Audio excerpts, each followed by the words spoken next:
بسم الله الرحمن الرحيم الحمد لله رب العالمين والصلاة والسلام على رسول الله وعلى آله وصحبه أجمعين اللهم صل على محمد وعلى آل محمد كما صليت على إبراهيم وعلى آل إبراهيم إنك حميد مجيد اللهم بارك على محمد وعلى آل محمد كما باركت على إبراهيم وعلى آل إبراهيم إنك حميد مجيد اتقوا الله حيثما كنتم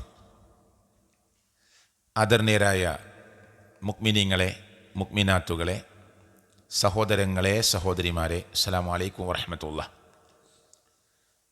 സർവശക്തനായ അല്ലാഹു അവൻ്റെ വീട്ടിൽ നമ്മൾ ഒരുമിച്ചിരിക്കുന്നത് ഓരോ ദിവസങ്ങളിലും ഓരോ വിഷയങ്ങളെക്കുറിച്ച് കേൾക്കുമ്പോൾ അത് അറിയാനും കേൾക്കാനും പഠിക്കാനും നമ്മൾ മനസ്സ് വെക്കുന്നത്, അത് സംസാരിക്കാനും നമുക്കതിൽ പങ്കെടുക്കാനുമൊക്കെയുള്ള തൗഫീക്ക് തരുന്ന അള്ളാഹു നമ്മളിൽ നിന്ന് ഇതൊരു പുണ്യകർമ്മമായി, സുഹൃതമായി, സൽക്കർമ്മമായി നമ്മിൽ നിന്ന് സ്വീകരിക്കുമാറാകട്ടെ. വളരെ നീണ്ട ഒരു സംസാരത്തിന് പ്രസക്തിയില്ല. മാക്സിമം 1 മണിക്കൂർ സമയം അതിൻ്റെ ഉള്ളിലായി അവസാനിക്കുന്ന ഒരു ക്ലാസ്സാണ് ഞാൻ ഉദ്ദേശിക്കുന്നത്. വിഷയം നമ്മുടെ മക്കളെക്കുറിച്ചാണ്. ബാക്കി വിഷയത്തിൽ എഴുതേണ്ടതില്ല, നമ്മുടെ മനസ്സ് പറയുന്ന ഒന്നാണ്. നമ്മുടെ പൊന്നുമക്കൾ, അവരെക്കുറിച്ചുള്ള ആശങ്ക, അവരെക്കുറിച്ചുള്ള ആശ, പ്രതീക്ഷ. എന്നാൽ പ്രതീക്ഷകളെ മുഴുവനും മറികടന്നുകൊണ്ട് ആശങ്കകൾ പലതും നമ്മുടെ മനസ്സിലേക്ക് വരുന്നു. ആശങ്കകൾ വരാതെ നമ്മുടെ മനസ്സിനെ പിടിച്ചു നിർത്താനാവാത്ത വിധത്തിൽ അന്തരീക്ഷവും പ്രകൃതിയും സമൂഹവും കോളേജും ക്യാമ്പസും പരിസരങ്ങളുമൊക്കെ ഒരു കലാപകലുഷിതമായ അവസ്ഥയിലാണുള്ളത്. കലാപം എന്ന് ഞാൻ ഉദ്ദേശിക്കുന്നത് അടിയും പിടിയും മാത്രമല്ല, മാനസിക സംഘർഷത്തിലാണ് നമ്മുടെ മക്കൾ. രക്ഷിതാക്കൾ രാവിലെ മക്കളെ പറഞ്ഞയച്ചത് മുതൽ തിരിച്ചെത്തുന്നത് വരെ മനസ്സിനുള്ളിൽ വെപ്രാളവും പേടിയും വല്ലാത്ത ബേജാറുമൊക്കെയാണ് മനസ്സിനുള്ളിൽ. എന്തുകൊണ്ടാണ് ഇങ്ങനെ ഒരു കാലം നമ്മുടെ മുന്നിലെത്തിയത്? അവിടെ ഒരു മുസ്ലിം എന്ന നിലക്ക്, ഒരു മുഅ്മിൻ എന്ന നിലക്ക്, ഒരു മുത്തഖി എന്ന നിലക്ക്, ഒരു മുഖ്ലിസ് എന്ന നിലക്ക് നമുക്കെന്ത് റോള് ചെയ്യാനുണ്ട്? നമുക്കെങ്ങനെ നമ്മുടെ മക്കളെ നേർവഴിയിലേക്ക് തിരിച്ചുവിടാൻ പറ്റും? ചീത്ത കൂട്ടുകെട്ടിൽ നിന്ന് അവരെ എങ്ങനെ രക്ഷപ്പെടുത്താൻ പറ്റും? ഇതിലേക്കൊക്കെയുള്ള ചെറിയ സൂചനകളാണ് ഞാൻ പറയാൻ ആഗ്രഹിക്കുന്നത്. അല്ലാഹു തൗഫീക്ക് നൽകുമാറാകട്ടെ. ഒന്ന്, നമ്മൾ നല്ല മക്കളുണ്ടാകാൻ വേണ്ടി ആഗ്രഹിക്കുകയും പ്രാർത്ഥിക്കുകയും ചെയ്യണം. ഇപ്പോൾ ഇവിടെ കുറേ ചെറുപ്പക്കാരുണ്ട്, വിവാഹം കഴിഞ്ഞവരുണ്ട്, വിവാഹം കഴിക്കാൻ പ്രായമായവരുണ്ട്, കുടുംബജീവിതത്തിലൂടെ ഇനിയും മക്കളെ പ്രതീക്ഷിക്കുന്നവരുണ്ട്. നല്ല മക്കളെ പ്രതീക്ഷിക്കണം നമ്മൾ. അള്ളാഹുവിനോട് നല്ല മക്കളെ തരാൻ പ്രാർത്ഥിക്കണം നമ്മൾ. പ്രവാചകന്മാർ പ്രായാധിക്യത്തിൽ മുടി നരച്ച് എല്ലുകൾക്ക് ബലക്ഷയം സംഭവിക്കാൻ തുടങ്ങിയപ്പോഴും അവർ പ്രാർത്ഥിച്ചത്, റബ്ബേ സ്വാലിഹീങ്ങളായ സന്താനങ്ങളെ ഞങ്ങൾക്ക് നൽകണേ അല്ലാ, റബ്ബി ഹബിലി മിന സ്വാലിഹീൻ, നല്ല സ്വാലിഹീങ്ങളായ സന്താനങ്ങളെ തരണേ അല്ലാ എന്ന് പ്രതീക്ഷ കൈവടിയാതെ പ്രാർത്ഥിച്ചവരാണ് സക്കരിയ അലൈഹിസ്സലാത്തു വസ്സലാം, മഹാനായ ഇബ്രാഹിം നബി അലൈഹിസ്സലാത്തു വസ്സലാം. അവിടെയൊക്കെ ചരിത്രങ്ങൾ ഇവിടെ നമുക്ക് പോയാൽ കാണാം. പരീക്ഷണങ്ങളിലേറെ വലിയ പരീക്ഷണങ്ങളുടെ കടന്നുപോയ പ്രവാചകനാണ് മഹാനായ ഇബ്രാഹിം അലൈഹിസ്സലാത്തു വസ്സലാം, അള്ളാൻ്റെ കൂട്ടുകാരൻ എന്ന് പേര് വിളിച്ച പ്രവാചകൻ. ആ പരീക്ഷണത്തിലേക്ക് ഞാൻ പോകുന്നില്ല. ഏറ്റവും കടുത്ത പരീക്ഷണങ്ങൾ അതിലൊന്നാണ് പ്രതീക്ഷിച്ച് കാത്തിരുന്ന ഒരു മോൻ കിട്ടിയപ്പോൾ, തൻ്റെ കൂടെ എല്ലാറ്റിനും സഹായിക്കാൻ പ്രായമായപ്പോൾ അല്ലാഹു തആല പ്രവാചകന് ഒരു സ്വപ്നം കൊടുക്കുകയാണ്. ഒക്കെ നമുക്കറിയാം, ബലിപെരുന്നാളുമായി ബന്ധപ്പെട്ട്. ഞാൻ പെട്ടെന്ന് പറഞ്ഞു പോവാം. ചിന്തിച്ചു നോക്ക് നിങ്ങൾ. നമ്മളേറെ കാത്തിരുന്ന് പ്രതീക്ഷിച്ചിരുന്ന് നമുക്കൊരു കുട്ടിയെ തന്ന് ആ കുട്ടി നമ്മോടൊപ്പം വലുതായി നമ്മോടൊപ്പം എന്തിനും സഹായിക്കാൻ ആയി വരുമ്പോൾ പ്രവാചകന്മാരുടെ സ്വപ്നം സത്യമാണ്. നമ്മുടെ സ്വപ്നം സത്യമായി കൊള്ളണമെന്നില്ല. പ്രവാചകന്മാരുടെ സ്വപ്നം സത്യമാണ്. അതുകൊണ്ട് ഇബ്രാഹിം നബി അലൈഹി സ്വലാത്തു വസ്സലാം ഖുറാനിൽ ആ വിഷയം പറയുന്നത് ഇന്നി അറാഫിൽ മനാമി അന്നി അദ്ബഹുക് ഫൻദുർ മാദാ തറ. മോനെ, നിന്നെ അറുക്കണമെന്നാണ് അള്ളാഹു എനിക്ക് സ്വപ്നത്തിൽ കാണിച്ചു തന്നിട്ടുള്ളത്. ഫൻദുർ മാദാ തറ. മോനെ, നിന്റെ അഭിപ്രായം എന്താ? അവിടെ ഒരു വാപ്പി മോനും, അതിനാണ് ഞാനത് പറഞ്ഞത്. ബലിപെരുന്നാളിന് വേറെ സന്ദേശം പറയാനത് പറയാം. ഇവിടെ ഞാനത് കൊണ്ടുവന്നത് ഒരു വാപ്പയും മോനും തമ്മിലുള്ള ചർച്ച. അള്ളാഹ് കൽപ്പിച്ചതാണ് ഇബ്രാഹിം നബി അലൈഹി സ്വലാത്തു വസ്സലാമിനോട് മോനെ അറുക്കണമെന്ന്. പിന്നെ മോനോട് അഭിപ്രായം ചോദിക്കേണ്ട ആവശ്യമൊന്നുമില്ല, അറുക്കലാണ് അവിടുത്തെ ഡ്യൂട്ടി. പിന്നെ അതൊരു വാപ്പയും മോനും തമ്മിലുള്ള ഇസ്ലാമിക മര്യാദ അള്ളാൻ്റെ ഖുർആൻ പഠിപ്പിക്കുകയാണ്. പടച്ചോൻ ഇങ്ങനെയാണ് പറഞ്ഞിട്ടുള്ളത്, അള്ളാൻ്റെ ഓർഡർ ഇങ്ങനെയാണ്. മോനെ, നിന്റെ അഭിപ്രായം എന്ത് എന്നാ ചോദിക്കണത്. മോൻ എന്ന നിലക്ക് ആ മോനെ ചേർത്തു പിടിച്ച് അടുത്തിരുത്തി അള്ളാഹുവിൻ്റെ നിയമം ഇങ്ങനെയാണ് മോനെ എന്ന് പറഞ്ഞ് ബോധ്യപ്പെടുത്തി, ഇതാ എനിക്കിങ്ങനെ കൽപ്പന വന്നിട്ടുണ്ട് എന്ന് പറയുമ്പോൾ ആ ദീനീബോധമുള്ള മോൻ്റെ മറുപടിയും അള്ളാഹു ഇഷ്ടപ്പെടുന്ന മറുപടിയാണ്. ഇന്നി അറാ ഫിൽ മനാമി അന്നി അദ്ബഹുക് ഫൻദുർ മാദാ തറ. എന്താണ് മോനെ നിന്റെ അഭിപ്രായം? ഖാല യാ അബതി ഇഫ്അൽ മാ തുഅ്മർ. നിങ്ങളോട് അല്ലാഹ് എന്ത് കൽപ്പിച്ചോ അത് നിങ്ങൾ ചെയ്തോളൂ. സതജിദുനി, തീർച്ചയായും എന്നെ നിങ്ങൾക്ക് കാണാം. എങ്ങനെ കാണാം? അള്ളാഹു ഉദ്ദേശിച്ചാൽ ഏറ്റവും നല്ല ക്ഷമയുള്ളവനായിട്ട് നിങ്ങൾക്ക് എന്നെ കാണാം. കണ്ടോ, ഇതൊരു മോൻ്റെ മറുപടിയാണ്. പക്ഷെ മോൻ വെക്കുന്ന കണ്ടീഷൻ എന്താ അറിയോ? ഉമ്മാൻ്റെ അടുത്ത് നിന്ന് കുറച്ച് ദൂരെ കൊണ്ടുപോകണം ഉപ്പ. എന്നെ അറുക്കുന്നത് ഉമ്മക്ക് കാണാൻ കഴിയില്ല, കുറച്ച് ദൂരേക്ക് കൊണ്ടുപോകണം. പിന്നെ കത്തി നന്നായി മൂർച്ച കൂട്ടണം. കുറേ പ്രാവശ്യം എൻ്റെ കഴുത്തിൽ കത്തി അങ്ങോട്ടും ഇങ്ങോട്ടും ചലിപ്പിക്കേണ്ടി വന്നാൽ ചിലപ്പോൾ നിങ്ങൾ അള്ളാഹ് ഏൽപ്പിച്ച ഡ്യൂട്ടിയിൽ നിങ്ങൾ പരാജയപ്പെടും. അതുകൊണ്ട് കത്തി നന്നായി മൂർച്ച കൂട്ടണം. പിന്നെ എൻ്റെ മുഖത്തേക്ക് നിങ്ങൾ നോക്കരുത്, എന്നെ ചെരിച്ച് കിടത്തണം. എൻ്റെ വിഷയം അതല്ലല്ലോ, ഞാൻ എന്തിനാ ഇത് പറഞ്ഞത്? അള്ളാഹ് എൻ്റെ കൽപ്പന വന്നു മോനെ തൊട്ട്, മോനോട് ഈ അഭിപ്രായം പറയുന്നു, മോൻ മറുപടി കൊടുക്കുന്നു. അവിടെ വരെ അള്ളാന്റെ കൽപ്പനയായിട്ട് പോലും ഒരു പ്രവാചകൻ എന്ന നിലക്ക് മഹാനായ ഇബ്രാഹിം നബി അലൈഹിസ്സലാത്തു വസ്സലാം കരുത്തനായ, നല്ല തീരുമാനമെടുക്കാൻ കഴിവുറ്റ കരുത്തനായ ഒരു മഹാനേതാവായിട്ട് പോലും തൻ്റെ മോനെ അടുത്തേക്ക് വിളിച്ച് ആ വിഷയത്തെ ബോധ്യപ്പെടുത്തുകയും ചർച്ച ചെയ്യുകയും ചെയ്യുന്ന ഇസ്ലാമികമായ മര്യാദ, ഇസ്ലാം എന്ന് പറയുന്ന മതം വെക്കുന്ന മാനേഴ്സ്, മര്യാദ, അതിൻ്റെ കൃത്യമായ നിലക്ക് മകൻ്റെ മുന്നിലേക്ക് കൈമാറുന്ന മഹനീയമായ ഒരു സന്ദേശം അതിൽ നമുക്ക് പഠിക്കാനുണ്ട്. ഏതായാലും മോനെ കിടത്തി അറുക്കാനുള്ള ഒരുക്കമായി. അള്ളാഹ് പകരം ഒരാടിനെ അറുക്കാൻ പറഞ്ഞു എന്നുള്ള കഥയൊക്കെ നമുക്കറിയാം, ഞാൻ അങ്ങോട്ട് പോകുന്നില്ല. ഇനി യാക്കൂബ് നബി അലൈഹി സ്വലാത്തു വസ്സലാം തൻ്റെ മക്കൾ എല്ലാവരും അടുത്തേക്ക് വിളിച്ചു മരിക്കാൻ നേരത്ത്. എന്നിട്ട് യാക്കൂബ് നബി അലൈഹി സ്വലാത്തു വസ്സലാം മക്കളോട് ചോദിച്ചു, മക്കളെ, വാപ്പാക്ക് സുഖമില്ല, വാപ്പ മരിക്കാനായിട്ടുണ്ടെന്ന് ബോധ്യമാവുകയാണ്. അതുകൊണ്ട് വാപ്പ മക്കളോട് ചോദിക്കുകയാണ്, നിങ്ങൾ എൻ്റെ കാലശേഷം ആരെയായിരിക്കും ആരാധിക്കുക? ഇബാദത്ത് നിങ്ങൾ ആർക്കാണ് കൊടുക്കുക? ആരുടെ മുമ്പിലാണ് നിങ്ങളുടെ സർവ്വ ഇബാദത്തും സമർപ്പിക്കുക? നല്ല തൗഹീദിലാണ് ആ മക്കളെ വളർത്തിയിട്ടുള്ളത്. പക്ഷെ ഒരു യാക്കൂബ് നബി ഒരു പ്രവാചകൻ എന്ന നിലക്ക് ഇനി ഭൂമിയിൽ അധികകാലം ഉണ്ടാവില്ല എന്ന് തോന്നുന്ന സമയം മക്കളെ മുഴുവനും അടുത്തേക്ക് വിളിച്ചിട്ട് മക്കളോട് ചോദിച്ചു, എൻ്റെ കാലശേഷം നിങ്ങളുടെ ഇസ്ലാമിക ജീവിതം എങ്ങനെയായിരിക്കും? മക്കൾ പറഞ്ഞു, പാ, നിങ്ങളുടെ അള്ളാഹുവിനെ, ഇബ്രാഹിം നബി അലൈഹിസ്സലാത്തു വസ്സലാമിൻ്റെ ഇലാഹിനെ, പ്രവാചകന്മാരുടെ, ഞങ്ങളുടെ ഉപ്പമാരുടെ വല്ലിപ്പന്മാരുടെ ആ ഇലാഹിനെ, ഇലാഹൻ വാഹിദ, ഏകനായ ഇലാഹിനെ, ആ തൗഹീദ് മക്കൾ ഉറപ്പിച്ച് നിർത്തി ജീവിതത്തിൽ കൊണ്ടുപോകുമെന്ന് ഉറപ്പ് വരുത്തിക്കൊണ്ടുള്ള വാപ്പാൻ്റെ മരണം. ഞാൻ ചോദിക്കുകയാണ് നമ്മളോട്, എനിക്കും നിങ്ങൾക്കൊക്കെ മക്കളുണ്ട്. നമ്മുടെ മക്കളെ നമ്മൾ ചേർത്തു പിടിച്ച് ദീനിപരമായ ചോദ്യങ്ങൾ ചോദിക്കാറുണ്ടോ?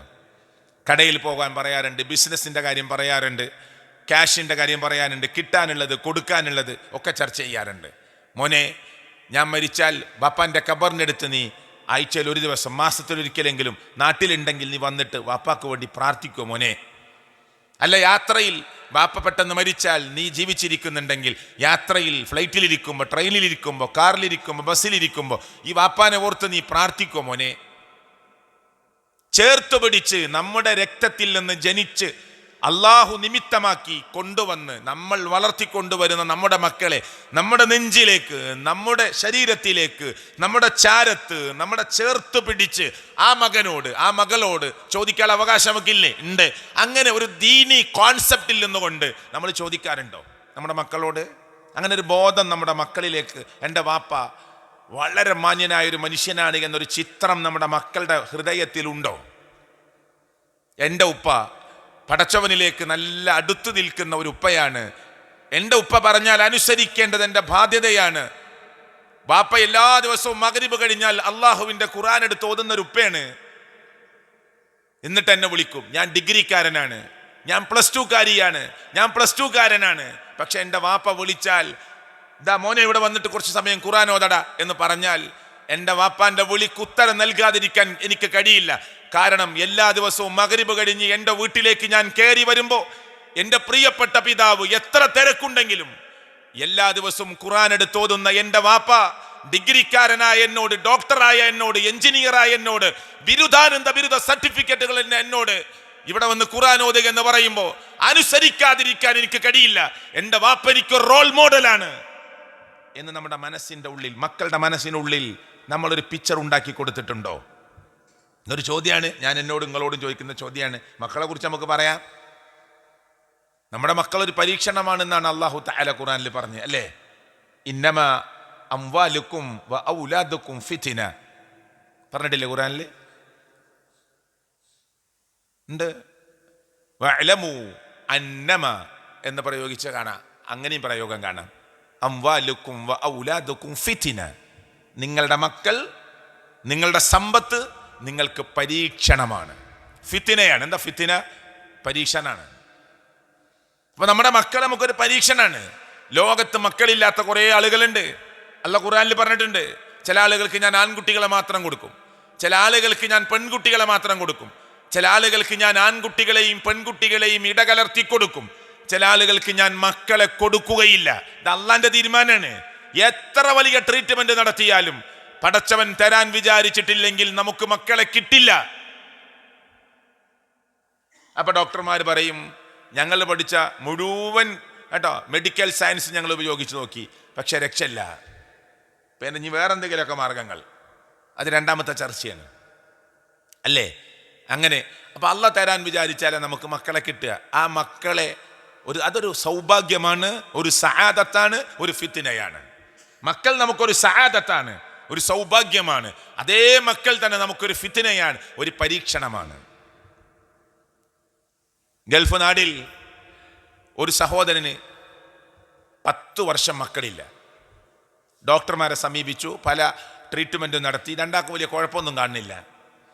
എന്നാൽ നിങ്ങൾ ഈ അറ്റ്മോസ്ഫിയറിൽ നിന്ന്, ഇവിടുത്തെ സാഹചര്യത്തിൽ നിന്ന് ഒന്ന് മാറിയിട്ട് നിങ്ങൾ നാട്ടിലേക്കൊക്കെ ഒന്ന് മടങ്ങി അവിടുത്തെ ഭക്ഷണം കാര്യങ്ങളൊക്കെ ആയിട്ട്, അങ്ങനെയൊക്കെ പല ശരീരത്തിനും പല പ്രകൃതി ആയിരിക്കുമല്ലോ.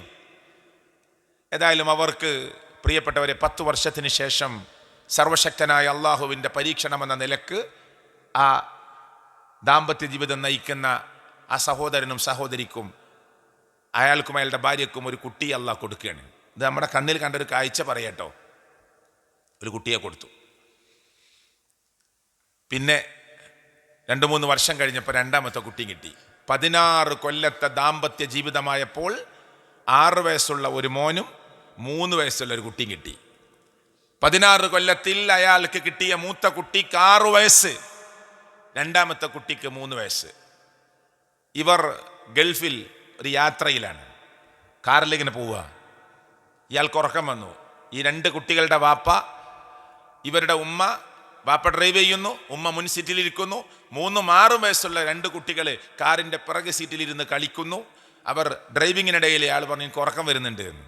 അങ്ങനെ സൈഡാക്കി നിർത്തി. എന്നിട്ട് ഉറങ്ങാൻ തുടങ്ങി. ഒരു അറബിയുടെ വാഹനം നിയന്ത്രണം വിട്ട്, കൺട്രോൾ വിട്ട് വന്ന് ഈ കാറിൻ്റെ ബാക്കിലിടിച്ച് ബാക്ക് മുഴുവൻ തകർന്ന് ആ 2 കുട്ടികളും വിട പറഞ്ഞു. ആ 2 കുട്ടികളും മരിച്ച വാപ്പാനെ ആശ്വസിപ്പിക്കാനും ആ 2 കുട്ടികളുടെ മയ്യത്ത് കാണാനും ഗൾഫ് നാടിലെ ഹോസ്പിറ്റലിലേക്ക് നമ്മുടെ പ്രവർത്തകന്മാർ ചെല്ലുമ്പോൾ അവിടെ ഒരു പ്രഭാഷണത്തിനെത്തിയ ഒരാൾ എന്ന നിലക്ക്, ഞാനും അതിന് സാക്ഷിയായ ഒരാൾ എന്ന നിലക്കാണ് ഇത് പറയുന്നത്. സുഹൃത്തുക്കളെ, ആ മനുഷ്യൻ 3 വയസ്സുള്ള കുട്ടിയുടെ മയ്യത്ത് ഇങ്ങനെ ചേർത്തു പിടിച്ച് അയാളുടെ താടി രോമങ്ങളിലൂടെ കണ്ണുനീരിങ്ങനെ ഒറ്റി ഒറ്റി വീണപ്പോൾ നമ്മുടെ ചില പണ്ഡിതന്മാർ അയാളുടെ തോളിൽ കൈവച്ചിട്ട് പറഞ്ഞു, സാരല്ല, എല്ലാം നമുക്കറിയാത്ത ഒരുപാട് നന്മകളുണ്ടാവും, എല്ലാ വിഷയത്തിലും നമുക്കെല്ലാം അറിയില്ലല്ലോ, ഇതിൻ്റെയൊക്കെ നന്മ, ഇതിൻ്റെയൊക്കെ ഖൈറ്, ഇതിൻ്റെ എല്ലാ കാര്യങ്ങളും അറിയുന്നവൻ അല്ലാഹുവല്ലേ എന്ന് പറഞ്ഞ് അയാളുടെ ഷോൾഡറിൽ കൈവച്ച് അയാൾ ആശ്വസിപ്പിക്കുമ്പോൾ അയാൾ തിരിച്ചു പറഞ്ഞു, ഞാനൊന്നും പറഞ്ഞിട്ടില്ലല്ലോ, ഞാൻ അലറി വിളിച്ചിട്ടില്ലല്ലോ, ഞാൻ ഒച്ചപ്പാടുണ്ടാക്കിയിട്ടില്ലല്ലോ, എനിക്ക് കണ്ണുനീർ അതിൻ്റെ അവകാശമല്ലേ, എൻ്റെ കണ്ണിൽ നിന്ന് കണ്ണുനീരിങ്ങനെ കുടുകുടാ ഒലിച്ചിറങ്ങുന്നു. ഞാൻ 10 കൊല്ലം കാത്തിരുന്ന് കിട്ടി 16 കൊല്ലത്തെ ദാമ്പത്യത്തിനിടയിൽ റബ്ബ് തന്ന 2 കുട്ടികളെയും അല്ല ഈ വിധത്തിൽ തിരിച്ചു വിളിച്ചു. ഒന്ന് കാണാൻ പോലും നേരെ പറ്റാത്ത വിധത്തിൽ എൻ്റെ മക്കൾ ലോകത്തുനിന്ന് വിട പറഞ്ഞു. സഹിക്കാൻ കഴിയുന്നില്ല. പക്ഷേ ഞാൻ ക്ഷമിക്കുന്നു. നിങ്ങൾ നമ്മളെ പഠിപ്പിച്ചിട്ടില്ലേ, മാ യസാലുൽ ബലാഉ ബിൽ മുഅ്മിനി വൽ മുഅ്മിന. ഈ കുട്ടിയുടെ മയ്യത്ത് കയ്യിൽ പിടിച്ച് ആ മനുഷ്യൻ പറയാ, മാ യസാലുൽ ബലാഉ ബിൽ മുഅ്മിനി വൽ മുഅ്മിന. ഒരു മുഅ്മിനായ ആണിനും ഒരു മുഅ്മിനത്തായ പെണ്ണിനും പരീക്ഷണം വന്നുകൊണ്ടേയിരിക്കും. ഫീ നഫ്സിഹി വമാലിഹി വവലദിഹി ഹത്താ യൽഖല്ലാഹ തആല വമാ അലൈഹി ഖതിഅ. എന്താ അതിൻ്റെ അർത്ഥം? ഒരു മുഅ്മിനായ ആണിന് ഒരു മുഅ്മിനത്തായ പെണ്ണിന് അല്ലാഹ് ഇഷ്ടപ്പെട്ട് കഴിഞ്ഞാൽ നിരന്തരമായി പരീക്ഷണം വന്നുകൊണ്ടേയിരിക്കും. അപ്പൊ പരീക്ഷണം കൂടുതൽ വരെ ആർക്കാ? അള്ളാഹ്ക്ക് കൂടുതൽ ഇഷ്ടമുള്ളവർക്ക്.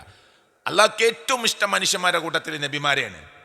പക്ഷെ നബിമാരെ കടുത്ത പരീക്ഷണത്തിലേക്ക് അള്ളാഹ് പറഞ്ഞയച്ചിട്ടുണ്ട്. അതാ ഇബ്രാഹിം നബി അലൈഹി സ്വലാത്തു വസ്സലാമിൻ്റെ ഉദാഹരണം, മൂസാ നബി അലൈഹി സ്വലാത്തു വസ്സലാമിൻ്റെ ഉദാഹരണം.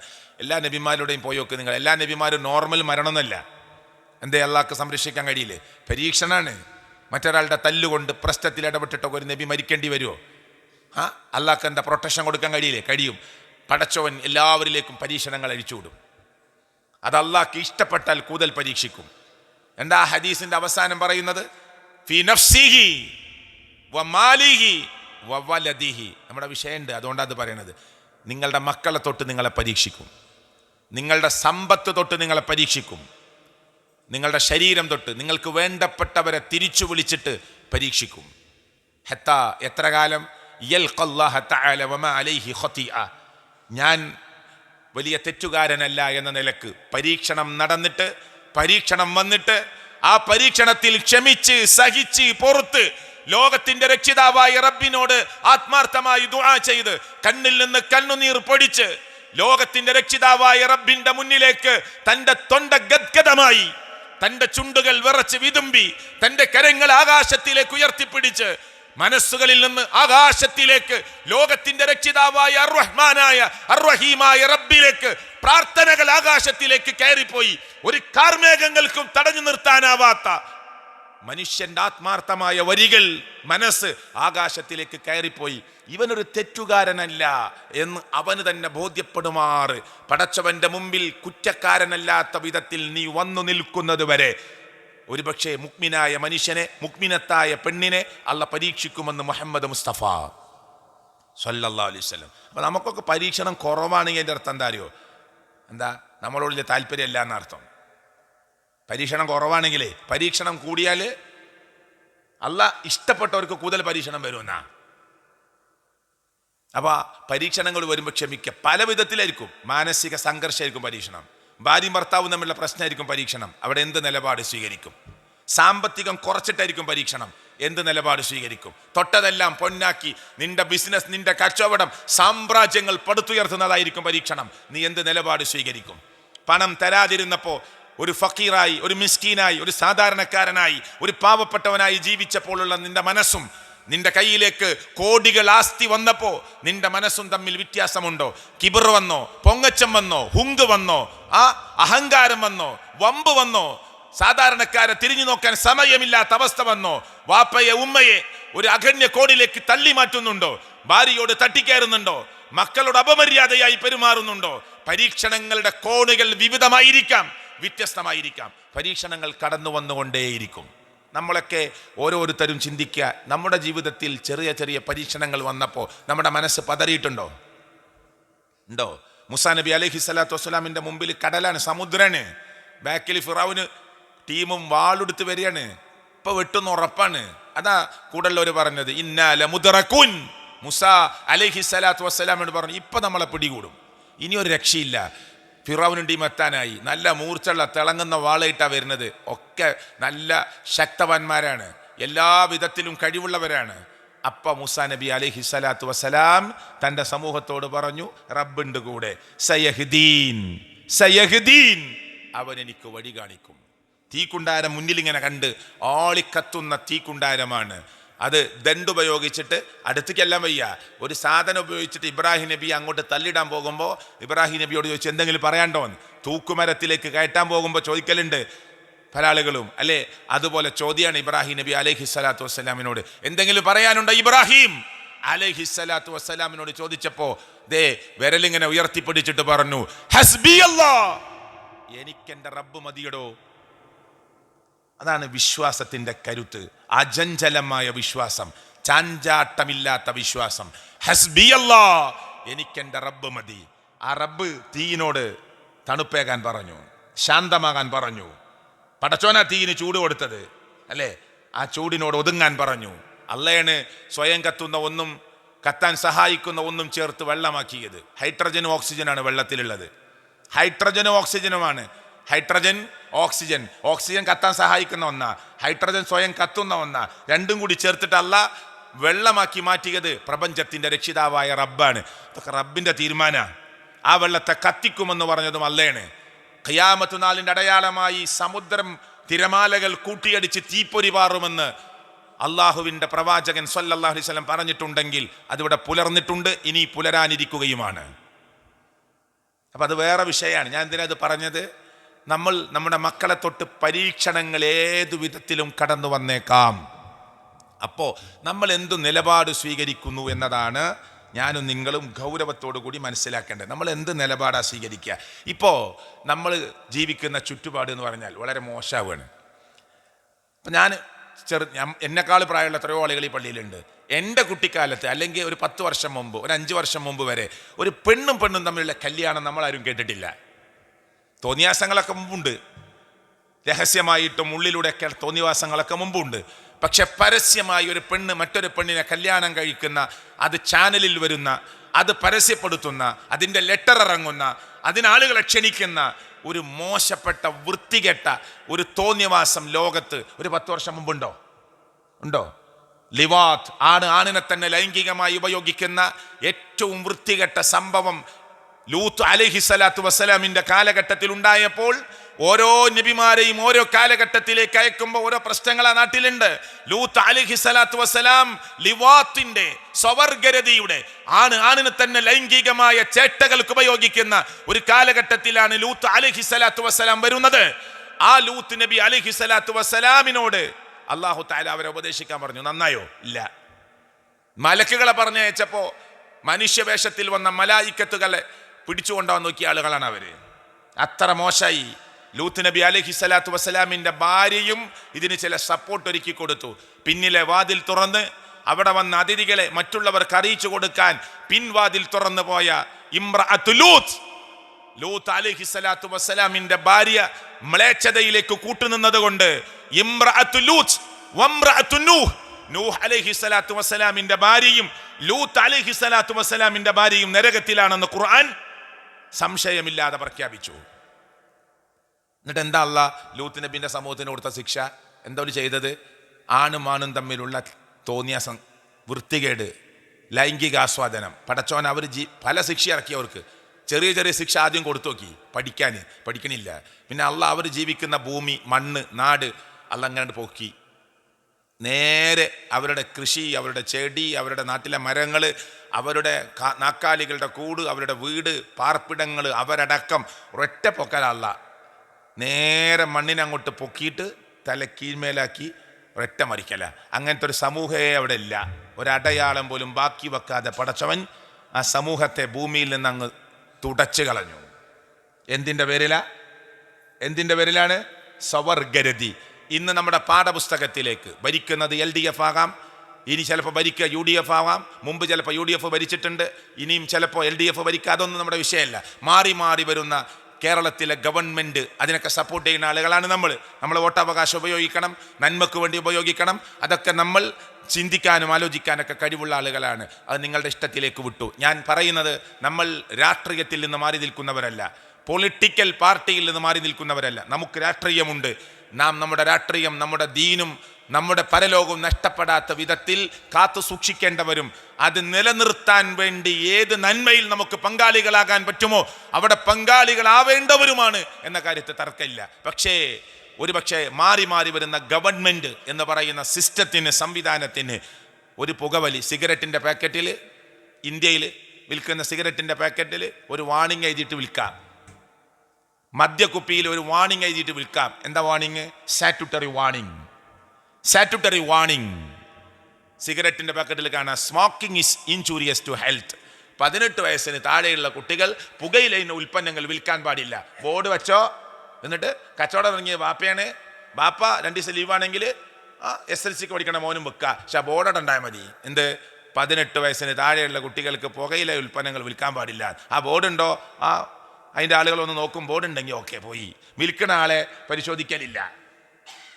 മനസ്സിലായില്ലേ? ഒരു ബോർഡ് വെച്ചാൽ ചിലപ്പോൾ നിയമം കഴിയും. അല്ലെങ്കിൽ പാക്കറ്റിൽ ഇത് എഴുതി വെക്കുക, ഇത് ആരോഗ്യത്തിന് കേടാണ് എന്ന് എഴുതി വെച്ചിട്ട് മാറി മാറി വരുന്ന ഗവൺമെൻറ് അത് വിൽക്കും. കള്ളിൻ്റെ കുപ്പിയിൽ എഴുതി വെച്ചാൽ മതി ഇത് ആരോഗ്യത്തിന് കേടാണ്, ഹാനികരമാണെന്ന് എഴുതിയിട്ട് കൊടുക്കുക. അതാണ് നമ്മൾ ചിലപ്പോൾ നമ്മുടെ മുന്നിൽ കാണുന്ന ഇതിലെല്ലാ രാഷ്ട്രീയക്കാരും ഉണ്ടാകാം. രാഷ്ട്രീയ പ്രസ്ഥാനത്തിലൂടെ ആണ് അവരൊക്കെ വളർന്നു വരുന്നത്. ഭരിക്കുന്ന ആളുകൾ ഒരുപക്ഷെ പിടിച്ചു നിൽക്കാൻ, രാജ്യത്തിൻ്റെ നിലനിൽപ്പിന് വേണ്ടി ഇവർക്ക് ഇങ്ങനെയൊക്കെ ചെയ്യേണ്ടി വരും. അപ്പോൾ ഒരു മുസ്ലിം എന്ന നിലക്ക് നമ്മൾ പാക്കറ്റിൽ എഴുതി സ്റ്റിക്കർ വെച്ച് ആ സ്റ്റിക്കർ പറിച്ചിട്ടോ പറിച്ചിടാതെയോ നാം ശരി അത് ഉപയോഗിക്കാൻ പറ്റുന്നവരാണോ നമ്മൾ? നിങ്ങൾ നിങ്ങളെ തന്നെ കൊല്ലരുത് എന്ന അള്ളാഹുവിന്റെ ഖുർആനിലുണ്ട്. നിങ്ങൾ നിങ്ങൾക്ക് മറ്റുള്ളവർക്ക് ഉപദ്രവം ഉണ്ടാക്കരുത് എന്ന് അള്ളാഹുവിന്റെ പ്രവാചകൻ സല്ലല്ലാഹു അലൈഹി വസല്ലം പഠിപ്പിച്ചിട്ടുണ്ട്. എന്നാൽ നമ്മുടെ കൊച്ചുമക്കൾ MDMA പിടിച്ചത് 65 വയസ്സുള്ള ആള്, 50 വയസ്സുള്ള ആള്, 45, 48, 56. ആർക്കാ കൊടുക്കാൻ പോണത്? ഹൈസ്കൂളിൽ 8ൽ, 8ൽ, 9ൽ, 10ൽ, 11ൽ, 12ൽ ഈ 65 വയസ്സുള്ള ആളെ MDMA സ്കൂളിന്റെ പരിസരത്ത്, കോളേജിന്റെ പരിസരത്ത് കച്ചവടക്കാരനായി പിടിക്കുമ്പോൾ പോലീസുകാർ അയാളെ പിടിച്ചു കൊണ്ടുപോകുമ്പോൾ ചോദിച്ചു അയാളോട്, നിങ്ങൾക്ക് മക്കളില്ലേ? നിങ്ങൾക്ക് പേരമക്കളില്ലേ? ഉണ്ട്. ഇയാൾക്ക് പേരമക്കളുണ്ട്, സ്കൂളിൽ പഠിക്കണേ. ഈ സ്കൂളിലല്ല, ഇയാൾ വെക്കണ സ്കൂളിലല്ല, വേറെ സ്കൂളിൽ ഇയാളുടെ പേരക്കുട്ടികൾ പഠിക്കുന്നുണ്ട്. ശരി, നിങ്ങളുടെ പേരക്കുട്ടികൾ പഠിക്കുന്ന സ്കൂളിൽ നിങ്ങളെപ്പോലത്തെ ഒരു പ്രായമുള്ള മനുഷ്യൻ വന്ന് ഈ MDMA വിൽക്കുന്നതിനെ കുറിച്ച് നിങ്ങൾക്ക് ഓർക്കാൻ കഴിയുന്നുണ്ടോ? നിങ്ങളുടെ ലാഭം മാത്രം ആഗ്രഹിക്കുന്നു, നിങ്ങളുടെ ജീവിതത്തിലെ പണം മാത്രം കൊതിക്കുന്നു. എന്നിട്ട് നിങ്ങളുടെ പേരക്കുട്ടികളുടെ പ്രായമുള്ള മക്കളുടെ കയ്യിലേക്ക് ഈ MDMA എത്തിക്കാൻ പണിയെടുക്കുന്ന മനുഷ്യ, നിങ്ങൾക്കൊരു ബോധമില്ലേ എന്ന് ആ മനുഷ്യനോട് ചോദിക്കുമ്പോൾ മൗനം അവലംബിച്ചുകൊണ്ട് തലതായിട്ട് നിൽക്കുന്ന കുറ്റവാളികളെ നമ്മൾ കാണേണ്ടി വരികയാണ്. നിങ്ങൾ ചിന്തിച്ചു നോക്ക്, നിങ്ങൾ ആലോചിച്ച് നോക്ക്. 58, 56, 45 പിന്നെ ചെറുപ്പക്കാരിഷ്ടം പോലെ MDMA, കഞ്ചാവൊക്കെ കൃഷി ചെയ്തുണ്ടാക്കണം. MDMA എന്ന് പറഞ്ഞാൽ ഒരു കോടിപ്പടിൻ്റെ ചോട്ടിൽ ഒരു ഗ്യാസും ഒരു ചട്ടി ഉണ്ടെങ്കിൽ ഉണ്ടാക്കിയെടുക്കാൻ പറ്റുന്ന ഏറ്റവും മാരകമായ ലഹരിയാണ് MDMA. അള്ളാഹു നമ്മുടെ മക്കളെ കാത്തുരക്ഷിക്കുമാറാകട്ടെ. ഒരു പഞ്ചസാര തരി വലിപ്പമുള്ള MDMA 2 കഷ്ണാക്കുക. ഒരു പഞ്ചസാര തരി വലിപ്പമുള്ള MDMA 2 കഷ്ണാക്കുക. അതിൻ്റെ ഒരു കഷ്ണം അപ്പോൾ എത്ര വലിപ്പമുണ്ട്? ഒരു പഞ്ചസാര തരി എത്ര ഉണ്ട്? ഈ 2 വിരലുകൾക്കിടയിൽ ഇങ്ങനെ വെച്ചാൽ നമ്മളെ കയ്യിൽ ഇങ്ങനെ തടയും. അതാപ്പോൾ ഒരു പഞ്ചസാര തരി. അതിനെ 2 ആക്കുക. ആ ഒരു പകുതി നാവിൽ വെച്ചാൽ 500 ചായ ഒറ്റ വലിക്ക് കുടിച്ചു തീർത്തവനെ പോലെ ലഹരിയിലായിരിക്കും മനുഷ്യൻ. കുടിക്കാൻ കഴിയും 500 ചായ? വയറിൽ കൊള്ളൂലല്ലോ, കുടിക്കാൻ സാധ്യമല്ല, പ്രായോഗികമല്ല, പ്രാക്ടിക്കലല്ല.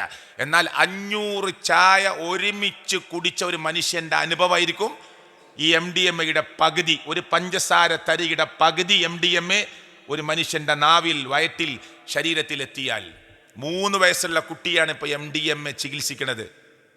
എങ്ങനെയാ 3 വയസ്സുള്ള കുട്ടി MDMA ഉപയോഗിച്ചത്? ഇവൻ്റെ +2ൽ പഠിക്കണ ഇവൻ്റെ വീട്ടിലൊരു ചെക്കുണ്ട്. ഇവൻ മൊബൈൽ ഈ പഞ്ചസാര തരി പോലെ MDMA വെച്ചിട്ട് നഖം കൊണ്ട് ഇങ്ങനെ പൊടിക്കും. അത് എന്നിട്ട് നാവ് കൊണ്ട് നക്കും, എന്നിട്ട് ആ ഫോണോടെ വെക്കും. ഈ 3 വയസ്സുള്ള കുട്ടി ഈ ഫോൺ എടുത്തു, അതിൽ കാർട്ടൂൺ കാണും. ആ കുട്ടിക്ക് എങ്ങനെയോ ആ ശരീരത്തിലും ചുണ്ടിലും ഇത് തട്ടിയിട്ട് 3 വയസ്സുള്ള കുട്ടി MDMAക്ക് അഡിക്റ്റായി പോയിരിക്കുന്നു എന്ന് പറഞ്ഞാൽ ആ കുട്ടിയുടെ ബ്ലഡിൽ ശരീരത്തിൽ MDMA കലർന്നിരിക്കുന്നു. എവിടേക്കാണ് നാട് പോണത്? എവിടേക്കാണ് പോണത്? പെൺകുട്ടികൾ ക്ലാസ് റൂമിൽ നിന്ന് ബാക്ക് ബെഞ്ചിലിരുന്ന് +2 ഡിഗ്രിയിൽ പഠിക്കുന്ന കുട്ടികൾ ബാക്ക് ബെഞ്ചിലിരുന്ന് ബാക്ക് സീറ്റിലിരുന്ന് മദ്യപിച്ചിട്ട് വരാന്തയിൽ മാറ്റി നിർത്തുന്നു. വായിച്ചോക്ക്, മലയാളി കുട്ടികൾ വരെ ബാംഗ്ലൂരിലും മാംഗ്ലൂരിലും കേരളത്തിനപ്പുറമുള്ള ഇപ്പുറമുള്ള വ്യത്യസ്തമായ പഠന കേന്ദ്രങ്ങളിൽ നിന്ന് മലയാളി കുട്ടികളടക്കം ക്ലാസ് റൂമിലിരുന്ന് പെൺകുട്ടികൾ മദ്യപിച്ചിട്ട് രക്ഷിതാക്കളെ കൊണ്ടുവരാൻ ആവശ്യപ്പെട്ട് ക്ലാസ്സിൽ നിന്ന് പുറത്താക്കേണ്ടി വരുന്നു. ഒരു നാണവും ഒരു മാനവും കാത്തു സൂക്ഷിക്കാത്ത ടീമായി പുതിയ തലമുറ മാറിക്കൊണ്ടിരിക്കുന്നു. ഇനി ഇതാണ് ലോകം, ഇതാണ് ലോകം. ഈ ലോകത്തിനിടയിൽ LGBTQ അത് പാഠപുസ്തകത്തിൽ തെറ്റല്ല എന്ന് പഠിപ്പിക്കുന്നൊരവസ്ഥ വന്നാലോ എന്തായിരിക്കും അവസ്ഥ? ഇതൊക്കെ ഇപ്പം നടക്കുന്നുണ്ട്. അതിൻ്റെ കൂടെ ലെസ്ബിയൻ, ലെസ്ബിയൻ, G ഗേ, B ബൈസെക്സ്വൽ, T ട്രാൻസ്ജെൻഡേഴ്സ്. ഇതൊന്നും തെറ്റല്ല എന്ന് പഠിപ്പിക്കുന്ന പാഠപുസ്തകത്തിൽ കുട്ടികളെ പഠിപ്പിക്കുക ലെസ്ബിയൻ ചിന്ത, അതൊന്നൊരു പ്രശ്നമല്ല. എന്താ ലെസ്ബിയൻ? പെണ്ണും പെണ്ണും തമ്മിലുള്ള വിവാഹം പ്രശ്നമല്ല എന്ന് പഠിപ്പിക്കാൻ പോവുക. ഇനി അത് ഒരു ശ്രമം വന്നു. ഈ കേരളത്തിൽ മാത്രമല്ല, പല സ്ഥലത്തും വന്നു.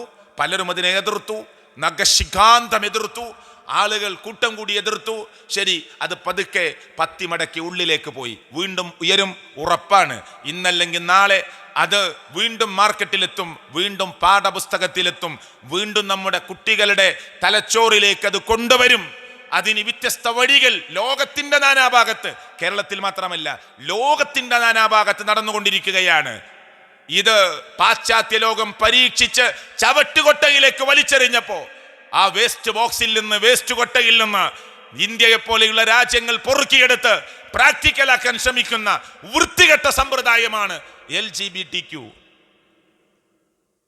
ഫാത്തിമയും നൂറയും ഒക്കെ ചാനലിൽ വന്നു. നല്ല അടിപൊളി സമയം. നിങ്ങൾ ശ്രദ്ധിച്ചോന്നറിയില്ല. എപ്പോഴാ നല്ല ഇവിടെ കേരളത്തിൽ അറിയപ്പെട്ട ചാനലിൽ ഒരു മഗ്‌രിബിന്റെ നേരത്തൊക്കെ ഒന്ന് ഒരു 10 മിനിറ്റ് ചോദിച്ചു നോക്കി നിങ്ങൾ എത്ര പൈസ വാങ്ങുന്നു. നല്ല അടിപൊളി, ആളുകൾ നന്നായി ശ്രദ്ധിക്കുന്ന, വളരെ ആളുകൾ അട്രാക്ട് ചെയ്യാൻ പറ്റിയ ഒരു സമയത്ത് ഈ 2 പെൺകുട്ടികളെ ചാനലിൽ കൊണ്ടുവന്നു. ചാനലുകൾക്ക് ചില അജണ്ടയുണ്ട്. എന്നിട്ട് പറയാണ്, 2 മുസ്ലിം പേരിട്ട കുട്ടികൾ, 2 ആൾ നല്ല മഫ്തയൊക്കെ കുത്തി വന്ന് ചുരിദാറൊക്കെ ഇട്ട് കണ്ടാൽ ഇസ്ലാമികമായി മാന്യമായൊരു വേഷണിഞ്ഞ്, എന്നിട്ട് അവർ പറയാണ്, ഞങ്ങൾ 2 ആളും ഭാര്യ ഭർത്താവിനെ പോലെ ജീവിക്കാൻ തീരുമാനിച്ചു. ഇവരെ കൊണ്ട് ഇങ്ങനെ ചാനൽ പറയിപ്പിക്കാം ഓരോ ചോദ്യമൊക്കെ ചോദിച്ചിട്ട്. എന്നിട്ട് അവസാനം ഇവർ ചോദിക്കുന്ന ചോദ്യമുണ്ട്, ഞങ്ങൾ 2 പേരും അങ്ങനെ ജീവിച്ചാൽ ആകാശം ഇടിഞ്ഞു വീഴുമോ? ഞാൻ ആ കുട്ടികൾ ചോദിച്ചത് ലോകത്തോട്. എന്താ ചോദിച്ചത്? ഞങ്ങൾ ഇങ്ങനെ ജീവിച്ചാൽ എന്താ നിങ്ങൾക്ക് പ്രശ്നം? ഞങ്ങളെ ശരീരമല്ലേ നോക്കേണ്ടത്? ഞങ്ങൾ 2 ആളും ഒരു ഭാര്യ ഭർത്താവിനെ പോലെ ഞങ്ങൾ ലൈംഗിക ആസ്വാദനങ്ങളോട് കൂടി ഞങ്ങൾ 2 ആളും പെണ്ണാണ്, അങ്ങനെ ജീവിച്ചു എന്ന് തന്നെ വിചാരിച്ചോ? നിങ്ങൾക്ക് എന്താ പ്രശ്നം? ആകാശം ഇടിഞ്ഞു വീഴുമോ? 8ാം ക്ലാസ് വരെ മദ്രസ പോയ 2 പെൺകുട്ടികളാ ചാനലിൽ ഒന്ന് ചോദിക്കണത്. 8ാം ക്ലാസ് വരെ മദ്രസയിൽ പോയി പഠിച്ച 2 പെൺകുട്ടികൾ ചോദിക്കുക, ഞങ്ങൾ ഭാര്യ ഭർത്താവിനെ പോലെ ഞങ്ങളിങ്ങനെ ഇണകളായി ജീവിച്ചാൽ നിങ്ങൾക്കെന്താ നഷ്ടം? നിങ്ങൾ എന്തിനാണ് ഇതിന് ബഹളമുണ്ടാക്കുന്നത്? ആകാശമെങ്ങാനും ഇടിഞ്ഞു വീടുമോ? ഇതാ ലെസ്ബിയൻ. ഇത് ഇങ്ങനെ പടരാണ്. ഞാനൊരു ക്ലാസ് എടുക്കാൻ ചെന്നപ്പോൾ ഒരു വീടിൻ്റെ വലിയ വീടാണ്, അവരുടെ കൂട്ടുകുടുംബങ്ങളും അയൽവാസികളും മാത്രമുള്ള ഒരു ക്ലാസ്സാണ്.